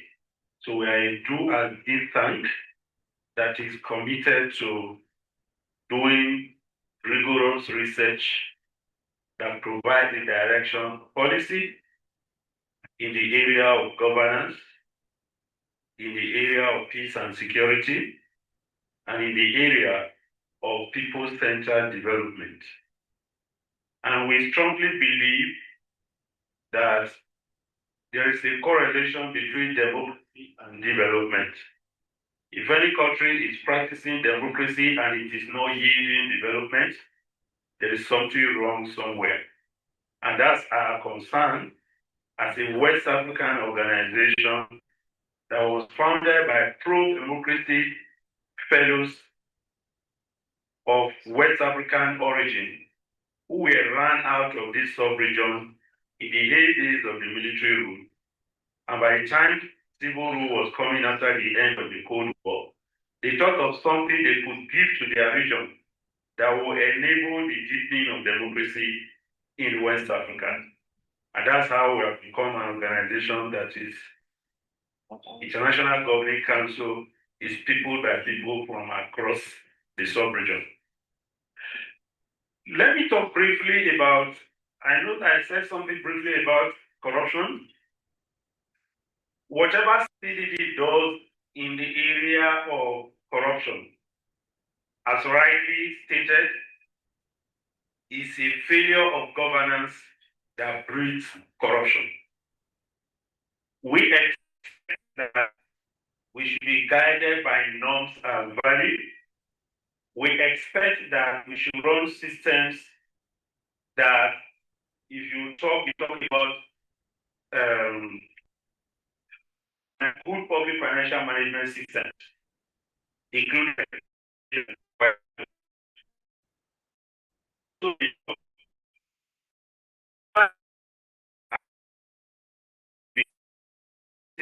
so open disclosure is something that we expect and teach the work that we do. Then there is also the belief that when all things have failed, the government should waive sanction. And when I say the government, institutions that are relevant, institutions that are delegated to render such responsibility. So every time when CDD does study, they are looking for gaps to which solution be provided. So in that context, it's an organization that is truly interested in system building.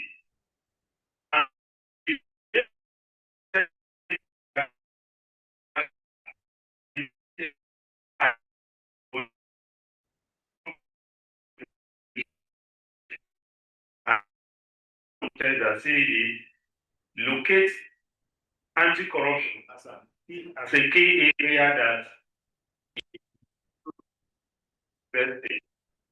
so through the support of the MacArthur Foundation, they enjoy the privilege of working with all the anti-corruption agencies that are seated here, except for the Ministry of Justice. So in one way or the other, the same way INPT brought us here, that small project strengthening anti-corruption agencies in Nigeria to enable them deliver the goods that will provide people-centered development is pushed. And in doing this, in working with institutions, we find out from them what are the key challenges that they face. And there is a sense in which the interaction we face is different.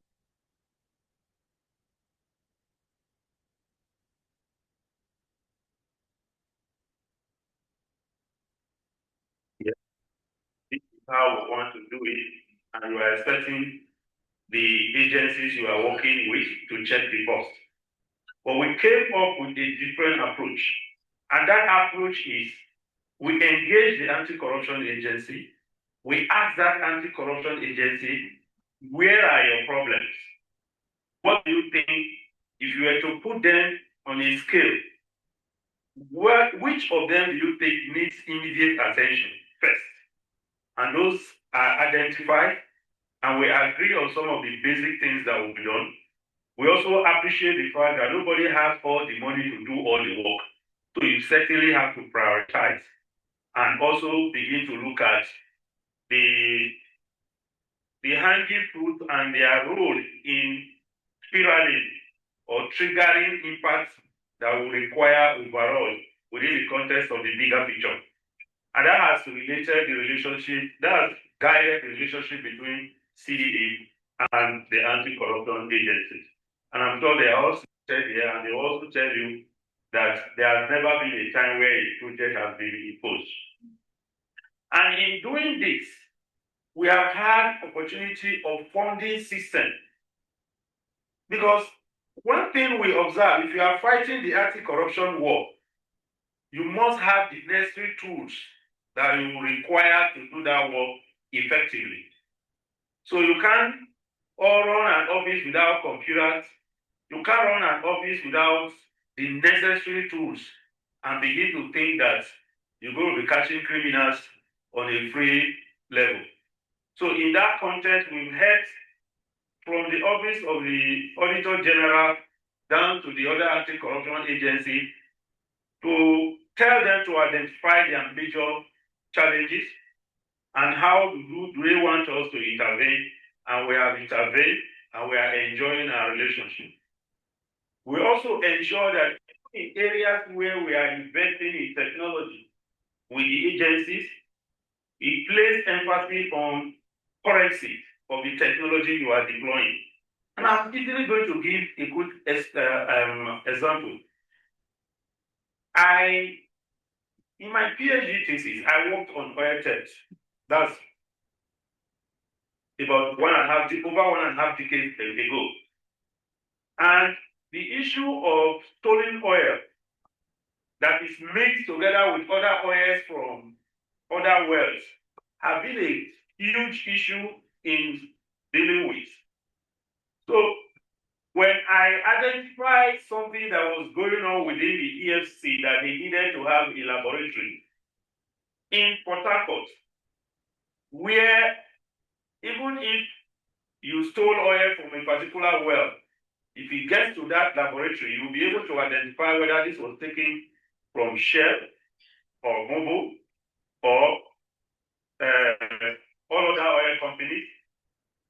It was something I was fascinated to see, given my experience in the field while doing my field work. It got to a point where we realized that a particular machine that is used for those tests was backward in terms of the technology. And even when efforts were being made to look at other areas, I insisted, I have started a process here that took us to this level. Let's jettison the old machine. Good that we have some resources left that we can withhold from the contractor, but let's get a machine that is current that will be able to give us the kind of results that we want whenever we go to the lab to do such tests. So we prioritize technology, and I'm sure you also understand the point of view I was speaking from when I mentioned in dealing with the challenges of corruption. Technology is very, very essential.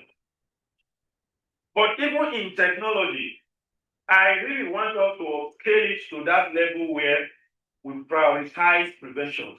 For those of us who are used to driving in Abuja, let's not make the war against corruption that type you see in some security agencies that are strategically located in our junctions in Abuja here. I don't want to mention any other agency. That when you are driving, you will even hide, so you don't even enter. But they will wait for you to enter before they now pack you and begin to think of what they will take from you. But rather, put in place a system that is preventing, that you don't even get to commit the offense at all before you are invited. So that's our interest, and that is what we are interested. So if you are dealing with the issue of corruption and you are investing in technology, I ordinarily would expect that prevention be prioritized, and where prevention fails, investigation gets inside, and where that fails, whatever thing you are doing to also complement the system, because you do it transparently so that people will not get to. And that's why I'm fascinated with the point raised by the EFCC representative when she mentioned that all these things are information you find openly, even when they are disposing of with confiscated property. They also do that in very diligently. And also my colleague here also made that reference. But we also believe that ahead of all this, when there are sanctions, it's also necessary when you are failed in all other areas. But the new area we entered recently, just before I close my statement, is that we have also identified some states have also picked on established anti-corruption units or agencies that are now also working, that we thought that we need to interface with the federal government one, so that they also will learn the rope and the challenges that they are dealing with at the federal level, so that they can also be well informed and prepared against these things. And we are seeing that challenge, and we are seeing those lessons, useful lessons are going on very well. But like I said, two things are still there for us to prioritize in terms of the challenges that we meet.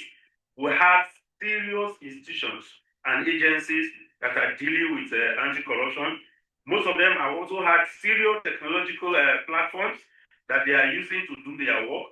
But I see continuously would argue that we need to invest in behavioral change. No amount of investment you make in equipment and institution building will make corruption, this country of corruption free, without investing in behavioral change. In fact, the new studies about corruption is actually from behavioral change and doing the requisite technological investment. If we prioritize this area, I am very, very sure that we are close to the hits, and we are also close to those books that are missing in schools, the drugs that are missing in our hospitals, and even equipment, testing equipment, as well as even the roads that are missing all over the country. We will have those money that are lined up in people's pockets that should have actually been doing that work for us. Thank you.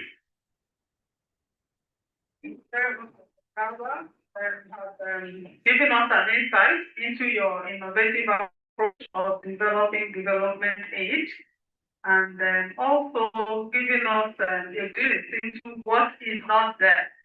A lot is there, but we still have some things that are not there. And in particular, the mantra you have left us with today is behavioral change, which is linked with personal integrity. Thank you very much.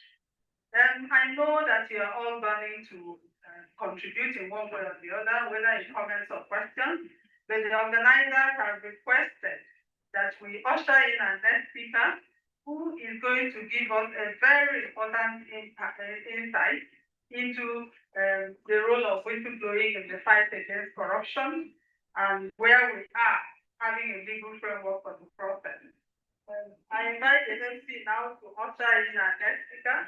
And after his presentation, we can then take a few questions. Thank you.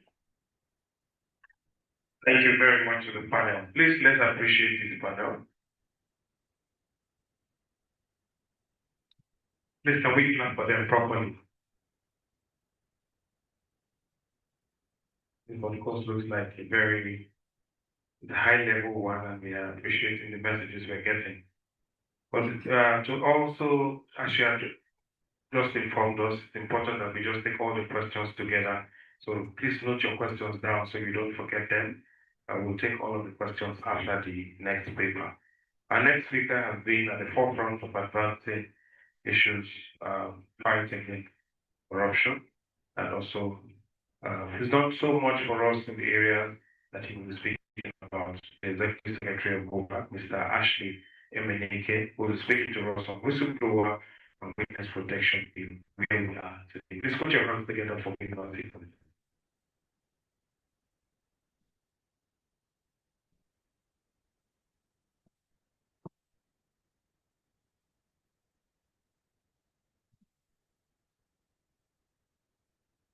Thank you very much, MC.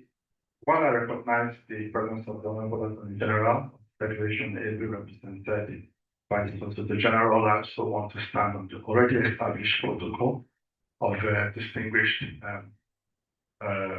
development partners, institutions, and of course, I want to extend a special welcome to the National Youth Service Corps members who are here, because they are the ones who will take this message forward. Let me just start with the big African story. There was a witness in a village who saw an armed robbery in process. And the policeman asked him and said, "Did you see the robbers?" And he said, "Yes, very clearly." And the policeman said, "Then would you testify?" He answered, "Would I testify when the robbers even saw me?" So that's the problem.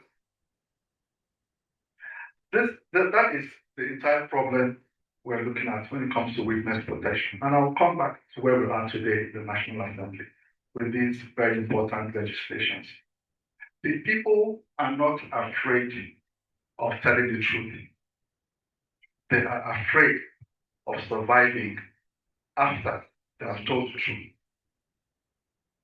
Now, in Nigeria, we often joke that everybody wants corruption to end, provided somebody else's family is the witness.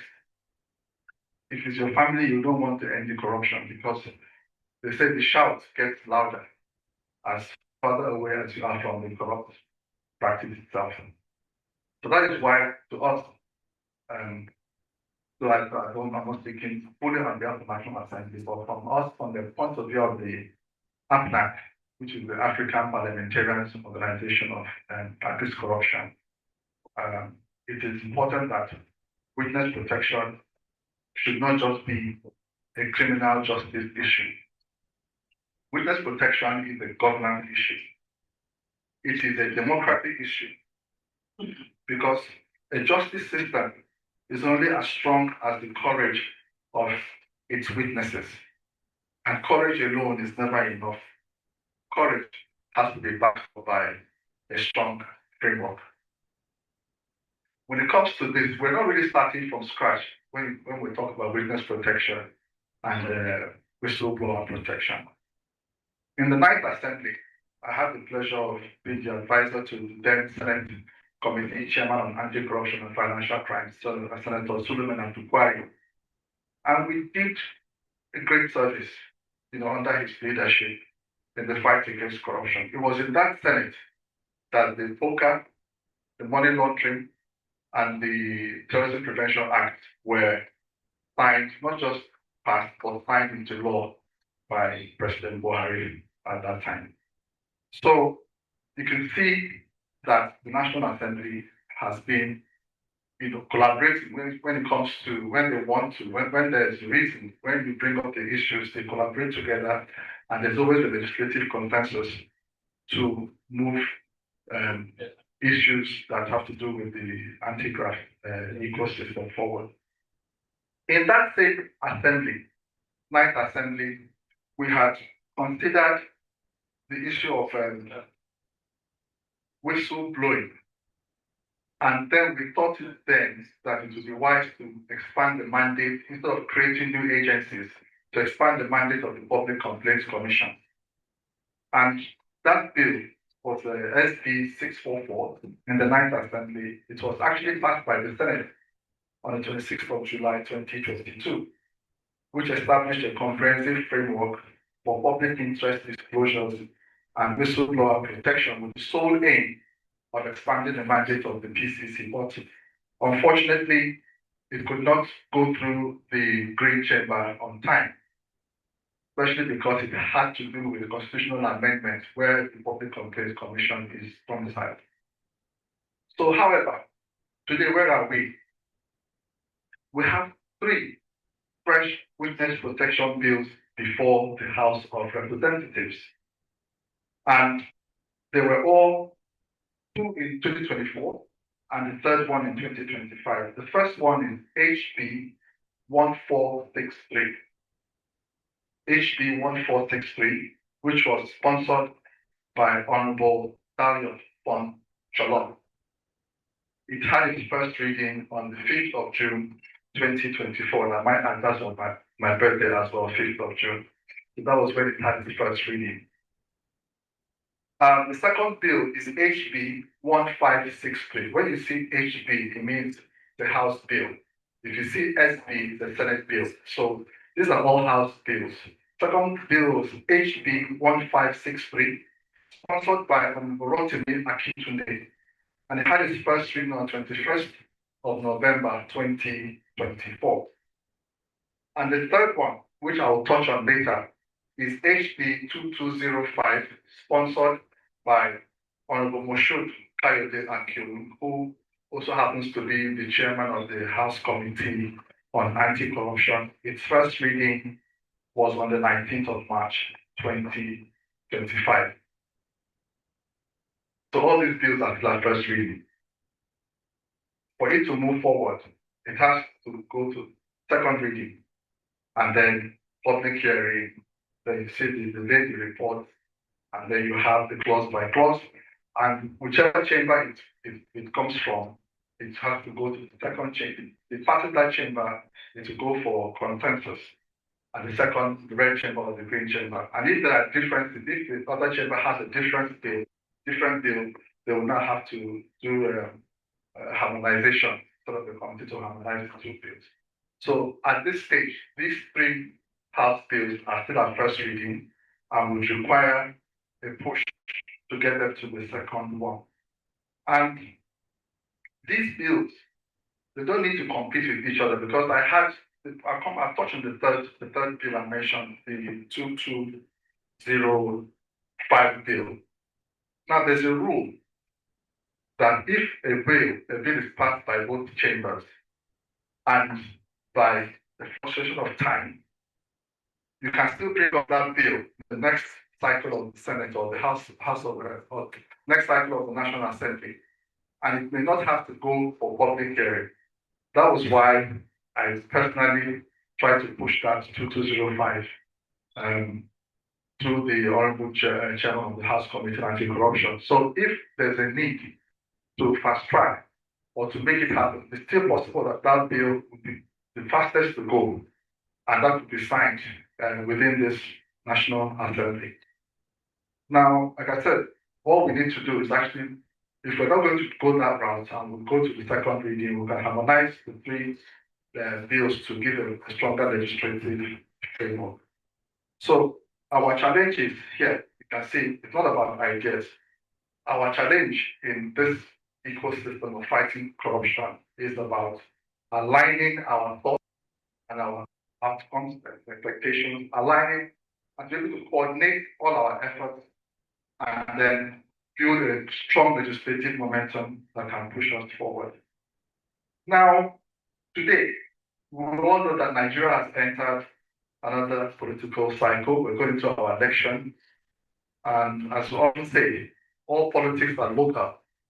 So if you have any interest in pushing in legislation in any sector in the country, you have to have a deliberate and intentional push, an arrowhead to push them, because most of the politicians are going back for their primaries and making contacts with their constituents. So the reality may slow legislative momentum down, but it should not stop it. Now, why am I saying this when it comes to witness protection?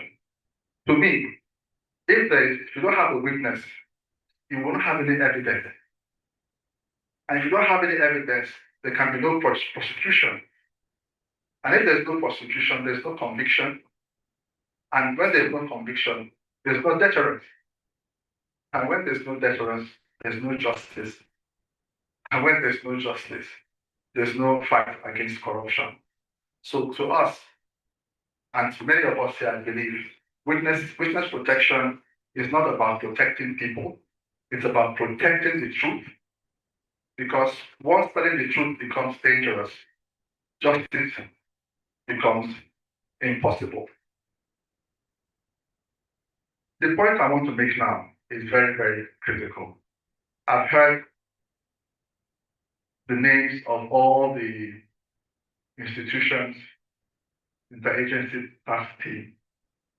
So many of them, civil society, the executive. But you can hardly hear anything about parliament. You need parliament. Parliament is the foundation of everything we're doing here today.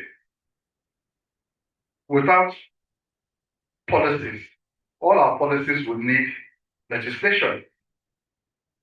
All our institutions require statutory backing. All our budgets require appropriation.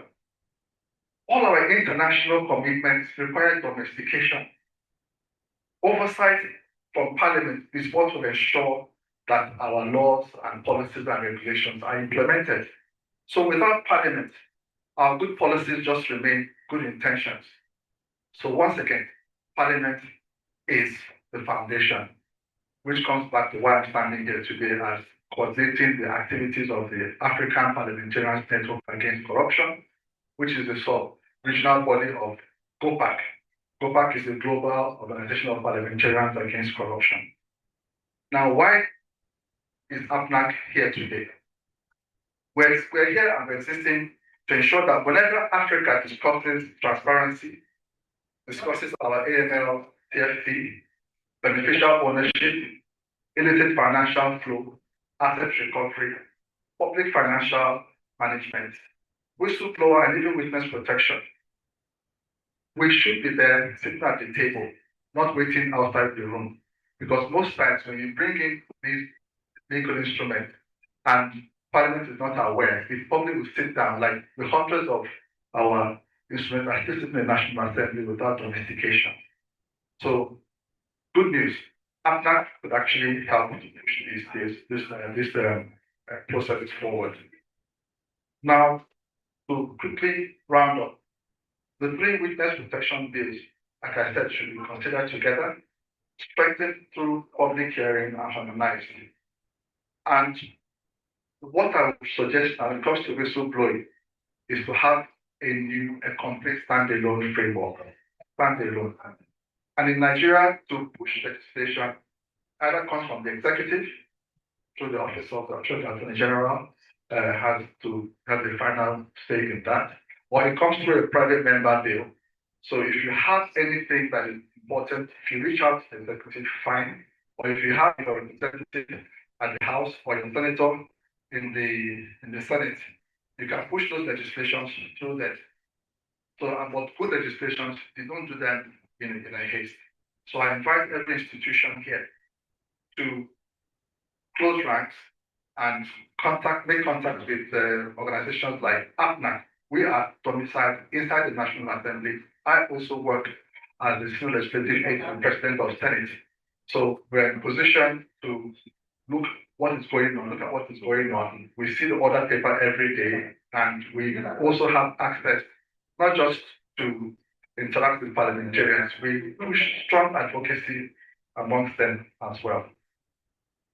And I want to thank especially the head of TUGA. Very, very, very encouraging. Even our big madam here, she has always been encouraging me and APNAC to say that we're not alone in this game.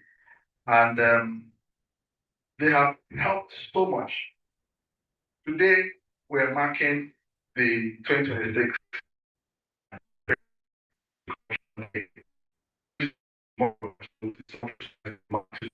Friday.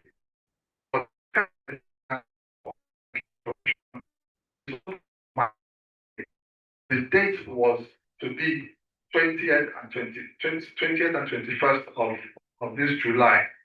But the president of APNAC, who is the speaker of Ghana, Honorable Bakpin, and the chairman of APNAC in Nigeria, the Senator Emmanuel Udende, they have met and they've started to recalibrate the dates to make it on September 20th and 21st.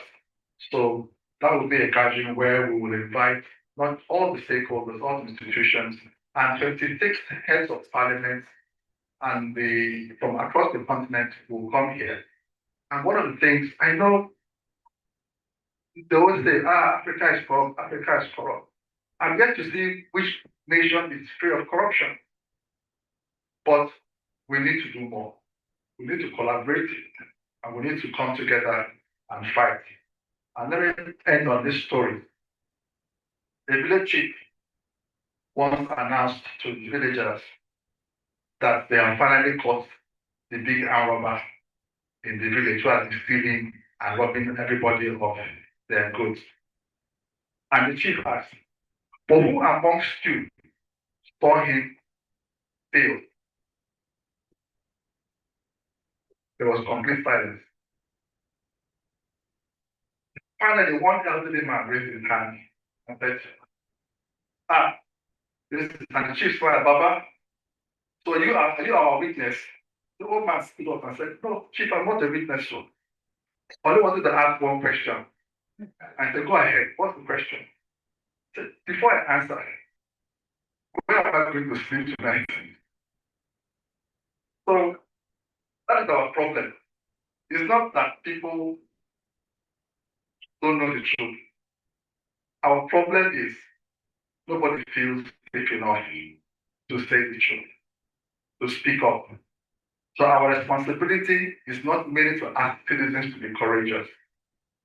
Our responsibility is to build strong institutions worthy of their courage, because when witnesses are protected, the truth is protected. When truth is protected, justice becomes possible. And when justice becomes possible, corruption, of course, will begin to lose. On that note, I want to thank you all for the opportunity to tell this. May God bless you. Thank you.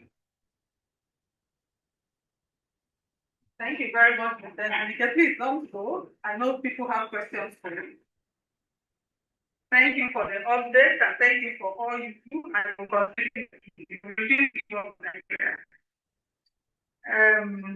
now, I know we have some questions. We have a few minutes to take questions and I allow the panelists to round up.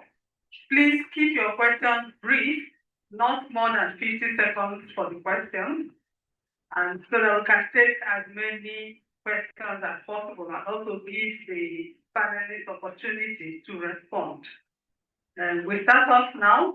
You indicate by raising up your hand if you have a question and say who you're directing the question to.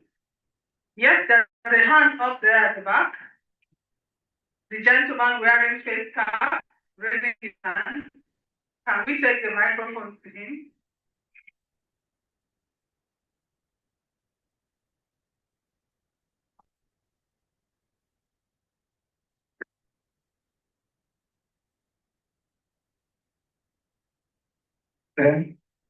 Thank you so much. I don't know the person that presented the paper, but I remember what he was talking about behavioral change. Very good. It's what we have been hearing every day. But I have a particular belief based on what I learned from my tradition. Behavioral change is very, very important really to change our situation in Nigeria. But what I think should bring about actual change is when there is institutions or there is something that looks like a deity that will change your behavior by force. Because I remember when I was in my father's house, there is a way we used to behave, and there is a particular way your behavior will be shaped by force in order to conform with the tradition of the community or the society. So what I want us to understand, or what I believe will bring about change in my own thinking, is the institution we are talking about should be like a deity that will redirect our thinking, redirect our behavior, and make us to behave a particular way that will bring about change in the country. Not that we will leave it for us to behave the way we want, because we are human beings, and human beings, being a social being, we can do things that please our interest. And that interest may stand on somebody's right. And for the fact that this your behavior may not all go well with us, with the other people, that is for the institution to redirect our behavior.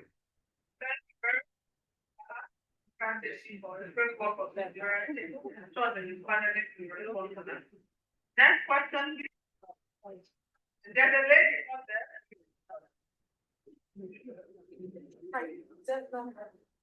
Good morning, ladies and gentlemen, all protocols observed. My name is Olamide Oloyede. I'm also a trustee of the African Initiative Against Corruption in Academics. Yesterday, we held a session at the University of Abuja, and we also anchored our presentation on the need for behavioral change, especially amongst our students and youth. That's where we focus, because we believe that they are the future and that change must be bottom up. My contribution is not a question, and we have been saying this since 2006, especially to the EFCC. I told them, and I'm still insisting, that we have not seen improvement, and now we are asking for upscaling integrity. We have not seen improvement in our combat against corruption, because we have been doing the same thing the same way for so long. And you cannot continue to do the same thing the same way and expect different results. It will not happen. We have to change our style of thinking. Thus far, we have been doing the approach of when the us have voted, we now start chasing our style. I've told the EFCC, and I'm reiterating, they need to change their system. Stop using our money to check after those who steal our money. Ensure that they don't get steal our money. That's what one of the prevent them from taking our That is flowing annually. corruption is growing big. Why?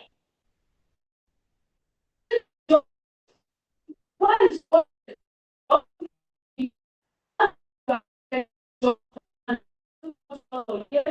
because of our anti-corruption agency in this nation.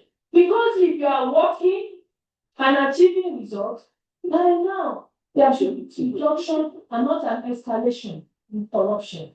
And what makes it so bad is that anywhere we go now, when we bring out our passport, it is then with which we are treated as not because we are corrupt as individuals, but now there is a collective audience of corruption around you once you're in there. And I don't want to change my passport. I want to remain a change. I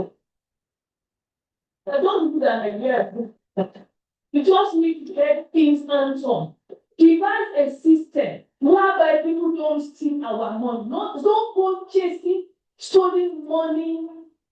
Wisdom says you don't spend a pound to chase after a coin. Devise a system where don't steal our money.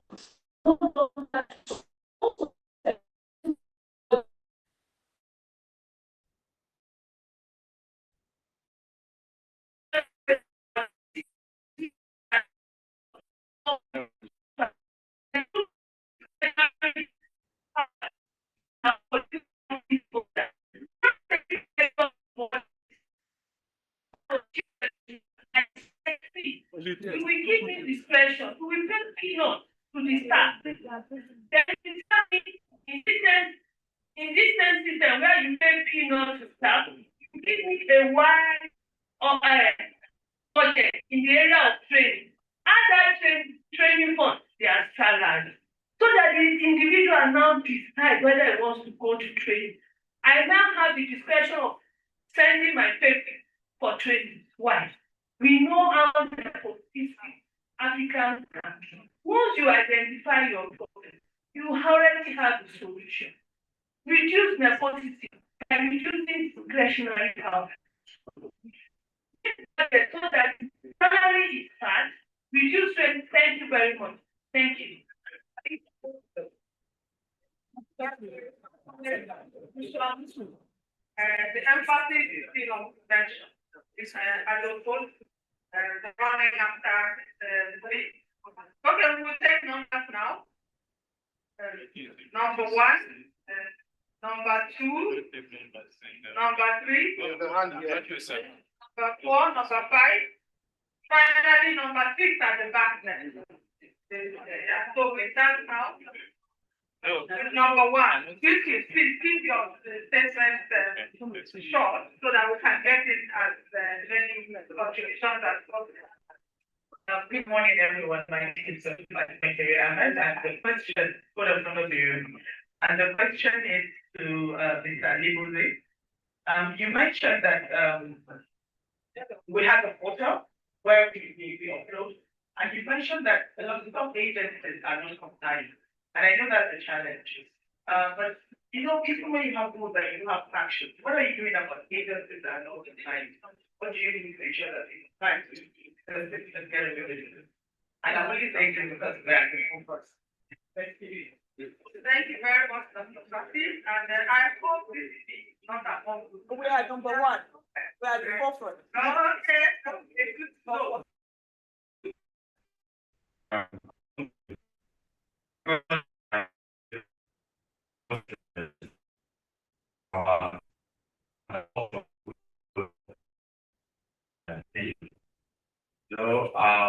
Washington to work on whistleblowing, issues concerning whistleblowing and witness protection. And one discovery that I made is that the whistleblowing policy of 2016 and the whistleblowing bill, I was expecting the bill to improve on the policy, but I've read it and I've not seen any improvement. Now, this is actually where I'm going. According to the bill, the whistleblowing bill, both the policy and the bill, the area of reward that a whistleblower is entitled to a reward of either 2.5% or 5%. Now, the criteria for the reward in both the policy and the bill is that the information that the whistleblower volunteers, it must be truthful, number one. Two, it must not be speculative. Then number three, it must not be criminally obtained. Now, who determines what is speculative? Who determines an information that is criminally obtained? Is the government. So, if it is government that determines what is criminally obtained, what is not truthful, what is speculative, how can the whistleblower get justice? So I want to talk on that area because I see the two both the policy and the bill not improving anything. Thank you very much. I see a developing presentation during the public hearing. Yes. Yeah, good afternoon, everybody. My one is the general comment I would like to make because EACC, it appears that because this corruption we're talking about today, if you like, in the next 2-3 years, we will see the talking something because we cannot find solution. You see that we don't know those who are committing this protest for what. They are already there in Nigeria. They are not there. They are not internal people. They are Nigerians like us. Now, for instance, the one that is spending right currently now, we are hearing fake agency. Fake agency. But the question is, this agency actually is a fake, and they have a budget. Who are the people that are going to defend this budget? In the National Assembly, we have committee of finance in the Senate and the House of Reps. Those people who approve this, consider that they have an office, and I think that they take it. That is number one. Number two, say for instance, in this same country, during the primary of presidential APC primary election, a governor who produced 1 million votes to the primary, to the president. Now, in his own election, they are not producing 300,000 votes. What are we talking about? What are we talking about? In the same country.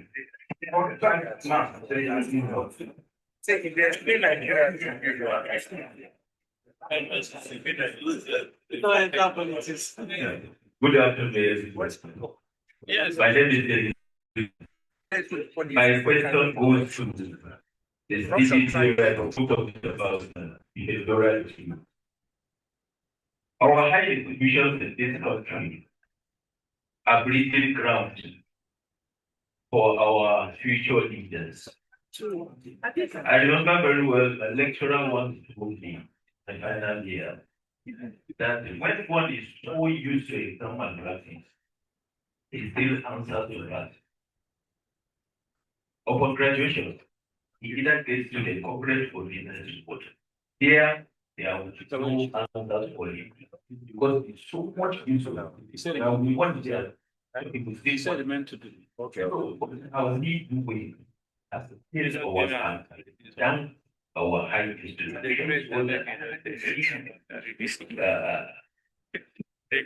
good moral values that be instilled into our future leaders before they even leave the higher institution. That's one. The second one, on this level, our society has so much decay to think that now we have a nation of Yahoo boys models. It's an association of Yahoo boys models. Yes, we don't have it in this country. So what are we doing? Sensitize our parents so that they can instill good moral values on our society.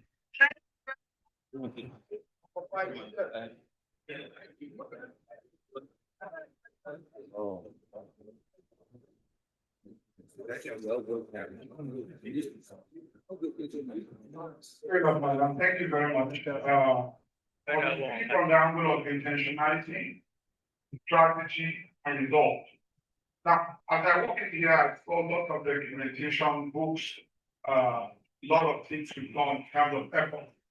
This particular project we took up in terms of for each of the task force agencies for people who are in the AFO system. What's our plan in terms of target so that we don't come again next year? We are only discussing progress rather than see milestones in terms of where are we today, what is the gap we have, what is the gap we intend to close in the next 1 year. That's strategy. So if we don't go that route, it will be rhetoric of stories upon stories. So for the next 1 year, what is that chunk we want to close? But then we come back next year. How far have we gone closing that chunk? That for me is critical. Thank you very much. Thank you. The final contribution of the gentleman at the back, and that is number 6. Yes. Yeah, good afternoon, everyone. There's a gentleman at the back. I was number 2, but you kept giving the mic to other people. Can I speak, please? Very important. Yes, I'm Adike Adekolari by name, the staff of Public Complaints Commission. Yeah, my comment is more of a recommendation than a question. See, charity. You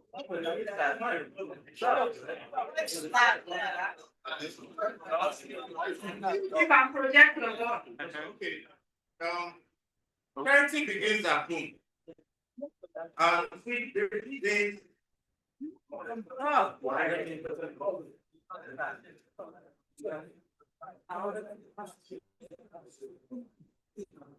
Thank you.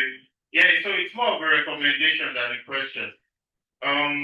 You see, the approach to this corruption thing, I feel if agencies can take it from a holistic approach, you solve the problem from the roots, not from the top. That's the way you quench fire when you go for safety training. You put the fire extinguisher from the base, then the fire goes up. So for me, charity begins at home. You see, gone are the days that when you get a job, your parents tell you more, permit me to speak Yoruba.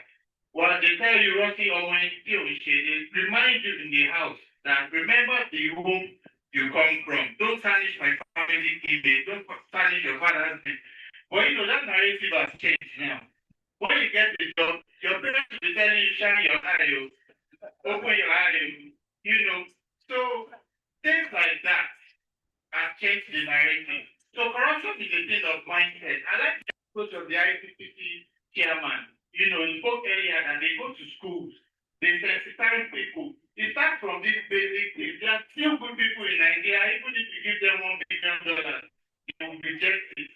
So I think agencies should go to secondary schools, universities, and engage them on the need to have integrity. Thank you. Thank you. Okay, let's finally gentleman at the back. Please keep it brief. All right, thank you. My name is Alechido David. I work for the Center for Democracy and Development. I want to underscore the point of behavioral change in terms of looking at anti-corruption in Nigeria, but also to make a recommendation to the interagency tax team under TUCA to let everybody here know that there are plenty ways that we can deal with this, but one of the major ways that we can do this is how that interagency collaboration is key to it, including how that the budget in fighting corruption these days is overloaded. I can tell for the fact that all the responsibilities and duties of all the corruption agencies, of the anti-corruption agencies are clearly spelled out, and right from the beginning, you will understand that if the EFCC is working hand in hand with the NFIU, together with CCD and all the other anti-corruption agencies, can go a long way. So it is first and foremost to develop a framework, maybe through the interagency collaboration, the interagency tax team, try to form a framework that can help to, find how these people can work together to fight corruption. And that is my point. Thank you. Thank you very much. Thank you all for your contributions. Now we go back to the panel. I'll start with the again. 1 minute to respond to the questions directed at Chief and final report. Thank you very much. Okay, on the gentleman, I think that is thing. As of today, there is no whistleblower station. and there is none enforced in national activities. And it will be recommended that the fresh one come. And whistleblowing should not be a profession. It should be incidental, not somebody who's part of a company, whistleblowing Nigeria Limited, looking for go business, out of veterinary interest. Whistleblowing should be patriotic action. And from there, if there are incentives are good. Even the anti-graft agencies, we make sure in the Notice of Crime Software Management Act, there's an incentive there for the software. And there are also different clauses that ensure that there's transparency in how they recover, whether it's interim or final forfeitures, and how they pay into the account. And then finally, I just want to say something about AFNAC again. Now, AFNAC can be very pivotal in the fight against corruption on a national level. Our potential membership in Nigeria is over 10,000. What am I saying? Not just 10,000 individuals, 10,000 parliamentarians. AFNAC is open to current 7 parliamentarians, 4 parliamentarians, and those who have actually gone to the election to contest as a parliamentarian at the national, at the state, and at the local government levels.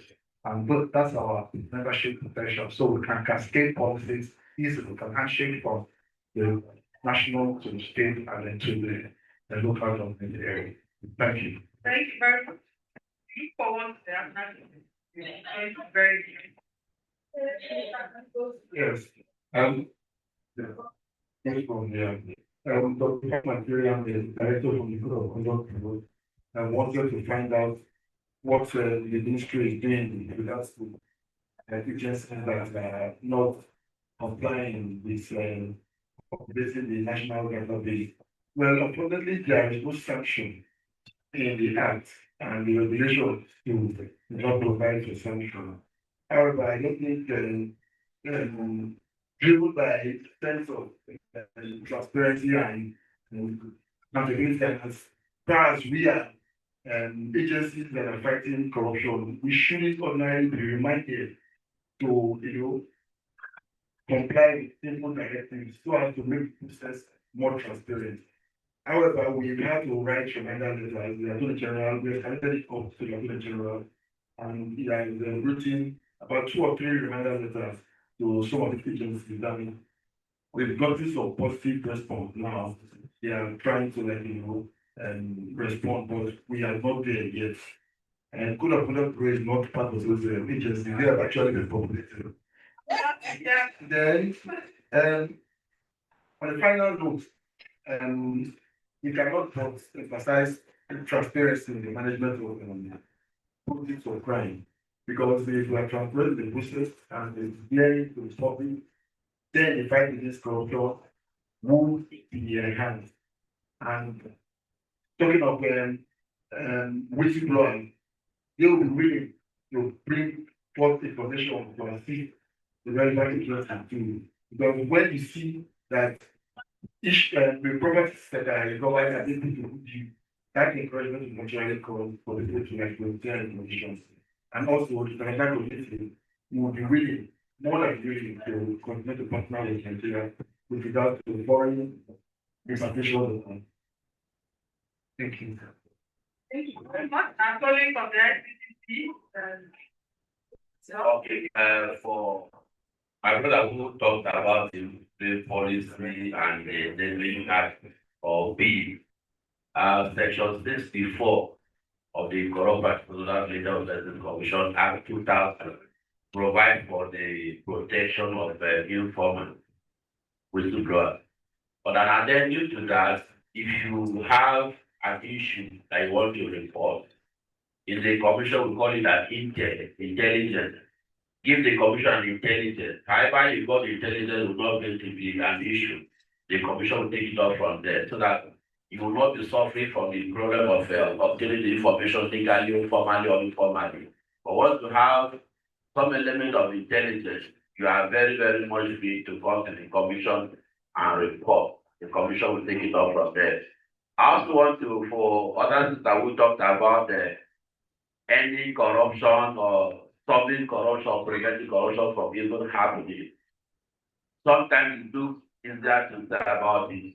But the commission also, in our mandate, we have the concept of system study and review. We review systems and see any possibility of loopholes, we block it. And from our end, it has gone a long way to reducing corruption in many NDA. Corruption is part and parcel of human life. Otherwise, the question is, can we stop stealing? Can people stop stealing? Spiritually and otherwise. If we cannot stop stealing, it's difficult also to end corruption. We can reduce corruption. And finally, according to Robert Kliger, he defines corruption as the monopoly plus discretion minus accountability. And because of my different other engagement, I have been able to observe that if you want to achieve integrity, the processes and the procedures should be written. Otherwise, you have discretion. Many of us who are in different positions of authority will use a lot of discretion in many of our activities. But if the procedures and the processes are written, I'm sure it will also achieve integrity and reduce corruption. Thank you. Thank you very much, Dr. Garba. They are saying you should draw the behavioral change. Draw it so that we can see the picture. Yes, I think, sincerely speaking, it's not easy, especially when we go to the behavioral change stuff, knowing fully well that we all stay in a social society and human beings being what they are. Even twins that you give back to are the ones at the same time from the womb tend not to behave the same way. But the fact remains that, and I know something fundamental has also been mentioned about, especially for the fellow who mentioned the higher education fee. The degree every one of us holds here is awarded on the strength of being worthy in character and learning, which in itself underscore our belief in norms and values. But most of the time, the degree is awarded on the strength of your academic ability. And if you dig deeper, even today, there are those who, despite it were awarded on the basis of academic ability, there are still other fraudulent way or even any demands that some people have. Otherwise, so much talk about bribing or blocking or sorting, trying to remember all the languages we use for this thing now. They are also an underscore of something that is wrong with our behavior. Somebody mentioned that you don't even know that there are Yahoo models as well.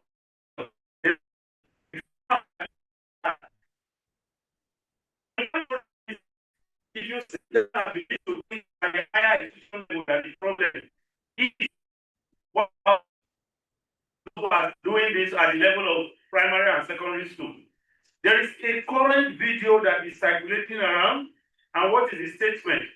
That contemporary parents are very lazy at parenting, but hardworking in looking for looking for wealth for the family. But if you fail at the level of parenting, who else are you, looking for the money for? So these are, I'm not saying that I have a solution to it, but I'm only directing that this is a new trend in terms of the study of corruption, that behavioral approach is what people are now looking at. And how do we do this? We need to all, buy onto this and don't feel that, oh, I'm not part of this.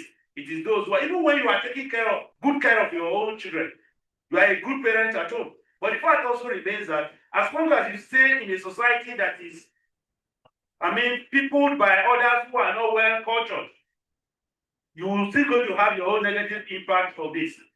So if you ask me to give you the solution, I'm not sure that I have an immediate one. I'll be offering the country because that wouldn't even be too big a service I will render to Nigeria, assuming I have it to do. But it's going to be, let's collectivize what is required to put our children or put ourselves on that behavioral track that will lead us to being a country that is free of corruption. Thank you. Very much. Just respond to the questions and then your final. Yeah, I want to talk about collaboration. I believe someone mentioned it. I think the last speaker. Nigeria was on the gray list. It took the collaborative efforts of every head of agency here or the relevant organization to take Nigeria out of the gray list. So I think we should have a little bit of credit on that part. And then for the lady who talked about prevention, for the EFCC, we have prevention mechanism through sensitization. We're on X. We engage the public on Facebook. We have Eagle on radio. We have Eagle on TV. And we also interface with schools and other institutions.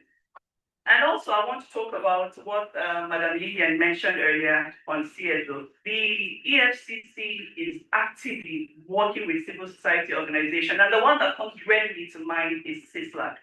They are engaged with the processes and activities of the Public Affairs Department through public enlightenment and reorientation, and also our disposal processes, be it auction, be it sale, be it restitution, destruction of property in the interest of the public, or even transfer to government agencies. And then the pushback Madam Lillian also talked about is not uncommon for the EFCs. I mean, just last week, members of my department were tear gassed when they went to enforce a court order, a valid court order. And our enforcement and execution is always anchored on the valid court order. But when there is dissatisfaction on the part of the suspect or multiple parties, we face this pushback. But then again, we always explore avenues to ensure peaceful takeover of properties. However, when this fails, we have a backing in the process of crime recovery and management act that says when a forfeited property is not given up at a specified period of time, the authorized officer from the relevant organization can actually break in and take possession of that. However, the public, most of the time, do not understand this aspect. They see it as brute force. But when we talk about management of properties, it actually comes in the interim forfeiture. When the property is final, there's no need for management. And the purpose of managing these properties is to ensure that the value of this property is conserved. So that whichever way the case goes, whether it goes in favor of the suspect or it goes to the federal government, there is no loss of value. Thank you. Thank you very much. Viviana from the Auditor General. Thank you very much. I listened to the comments and the questions, and I want to address the one that told Suga to try to bring all the tax agencies together.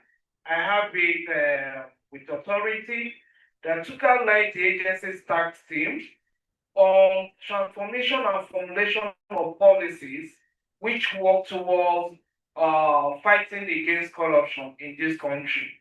And we have a committee, a standing committee for that matter.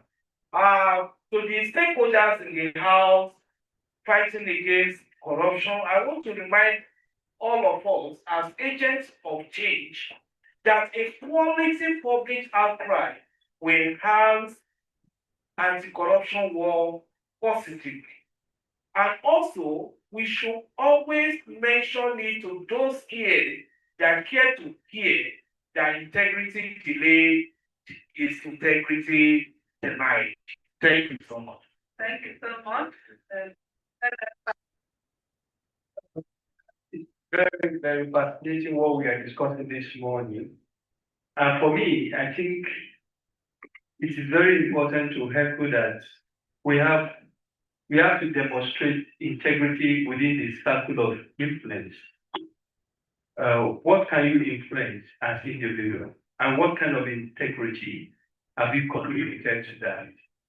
Some of us, I mean, many of us seated here, we have children, and this is the circle of influence in terms of how to enhance integrity in relation to corrupt practices and bribery. So we need to ensure that we demonstrate leadership within our circle of influence. And that's we cascade to behavioral change that has been, discussed. When we're looking for what stick approach, we know what, but what can we do within our own circle of influence? And it starts from my home. It starts from the leadership you provided in your office. What kind of leader are you in your office? And we have to be very, very proactive. And that's why NFIU we pay more priority on proactive intelligence. So that by the time this intelligence is shared, we can actually stop the leakages that my brother speaks to in terms of gap analysis that were put in place regarding strategy. It's not that we don't have anti-corruption strategies, but there are leakages. But how well can we do the gap analysis to ensure that we continually follow the leakages and put in a kind of a pushback mechanism to prevent those leakages? So that's what I want to say, and I believe everyone here, when we go back, we need to rethink what kind of influence do you have that have contributed to where we are in this country today. Thank you very much. Thank you very much. Mr. Eze of PSC has after calling this that he wants to see. Within 1 minute. I don't have one. Can someone help? I just wanted to quickly respond to my brother and madam behind, who suggested in their comments that it seemed like the EFCC was even enjoying Sir, can you look at us? bigger budget, bigger Tell you to look at us, not the camera. Okay. Let me quickly say that's not the case. It is a case of EFCC is experiencing a mandate expansion. We are growing. Okay. What that means is that before the EFCC was focused on investigation, but the EFCC has grown. EFCC has grown to massive asset recovery. I mean, to bring us out of 2025 great list, EFCC had to expand into compliance with global standards. I mean, those things cost money. But today we're all benefiting from coming out of the great list. Nobody's talking about that. You can swipe our card anywhere in the world now. Nobody is talking about that. Those things cost a lot of money. Frankly, let me quickly jump. I don't have so much time. Now we're having increased numbers. If you check our annual report, if you go online to our website, massive number. Even people want to bring their domestic matters. I mean it, divorce cases to EFCC. No, not jokes. But we in EFCC consider that to be a function of the trust. That they believe that when they come to the EFCC, they will get results. Okay? So it's not that, yes, we are rich. The numbers are massive, the numbers are increasing, but it is public trust in our view that we are channeling to scale. I don't know if that makes sense. What that means to the EFCC, therefore, is that, hey, we are having all of this coming in, but we are determined not to drop the ball in any way, For instance, we're talking about prevention earlier. We have all kinds of, especially under the chairmanship of Mr. Laolu, a lot of effort is going into the matter, not even going to investigation at all.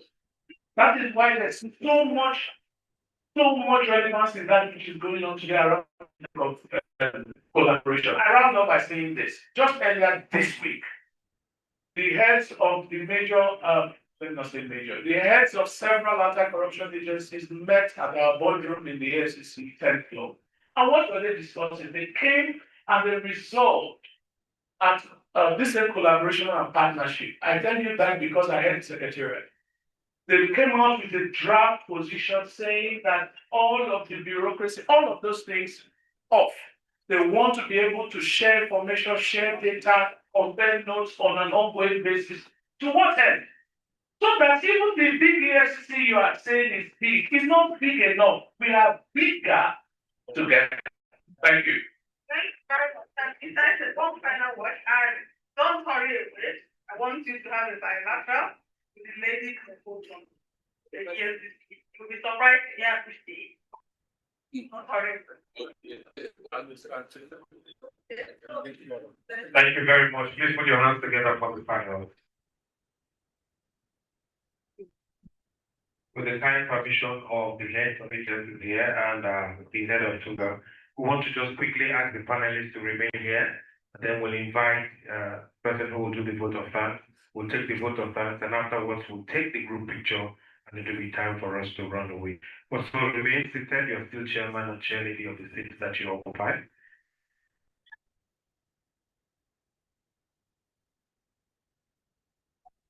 We want to thank the EFCC for that intervention.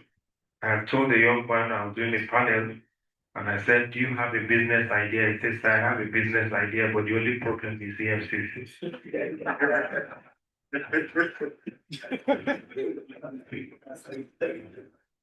I'm still trying to get a solution for him. Do a business that the EFCC will not ask questions about. But we have to move on very quickly. I think we've had a wonderful time today. We are invited to speak on behalf of the Interagency Tax Team, the Director of Proceeds of Crime Recovery Management Department in the Code of Conduct Bureau, Dr. Fatima Kere Ahmed, to do the vote of thanks. Please put your hands together.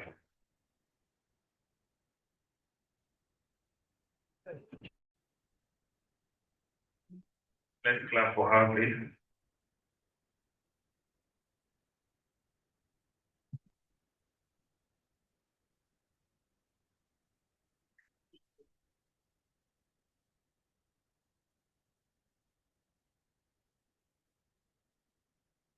Thank you very much for inviting me over. And I just want to say this is one of the interesting anti-corruption deals.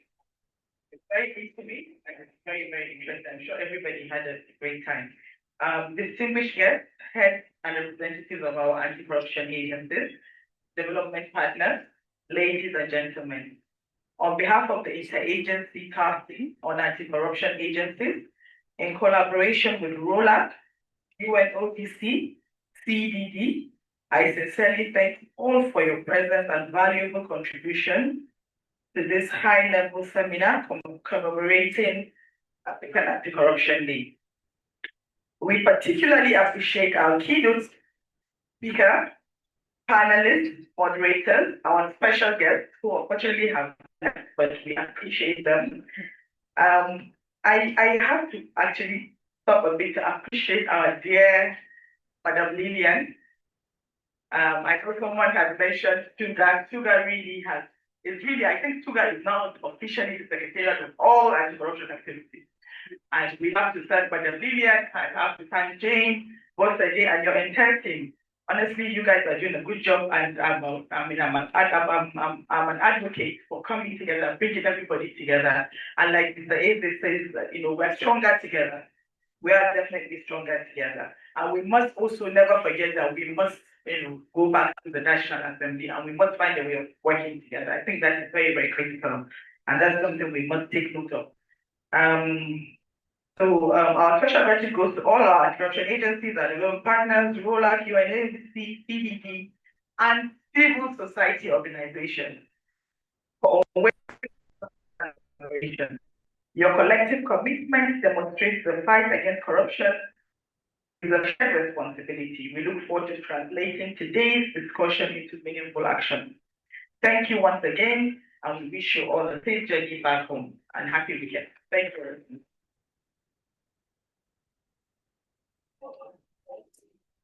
Thank you very much. We'll now invite members of the panel to join the leadership in front. I think we can do the picture at the front here.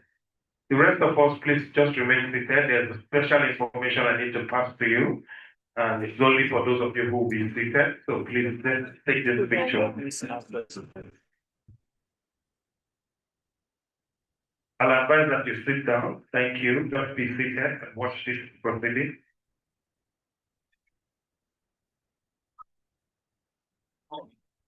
Thank you.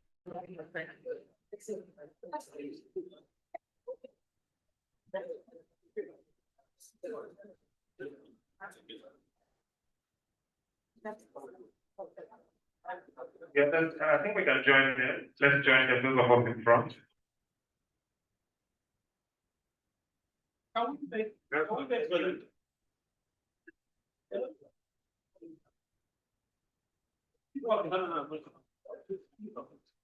Let's make a yes.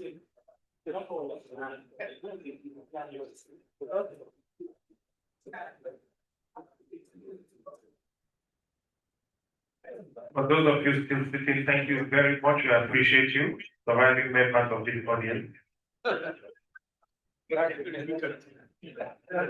Now, the information I want to pass to you is that lunch has been served. You have them already. We will now stand up and take the national anthem and formally close. My name is Ben 200. Half human, half amazing. It's an honor being your MC for today. Can we take the national anthem? It's okay.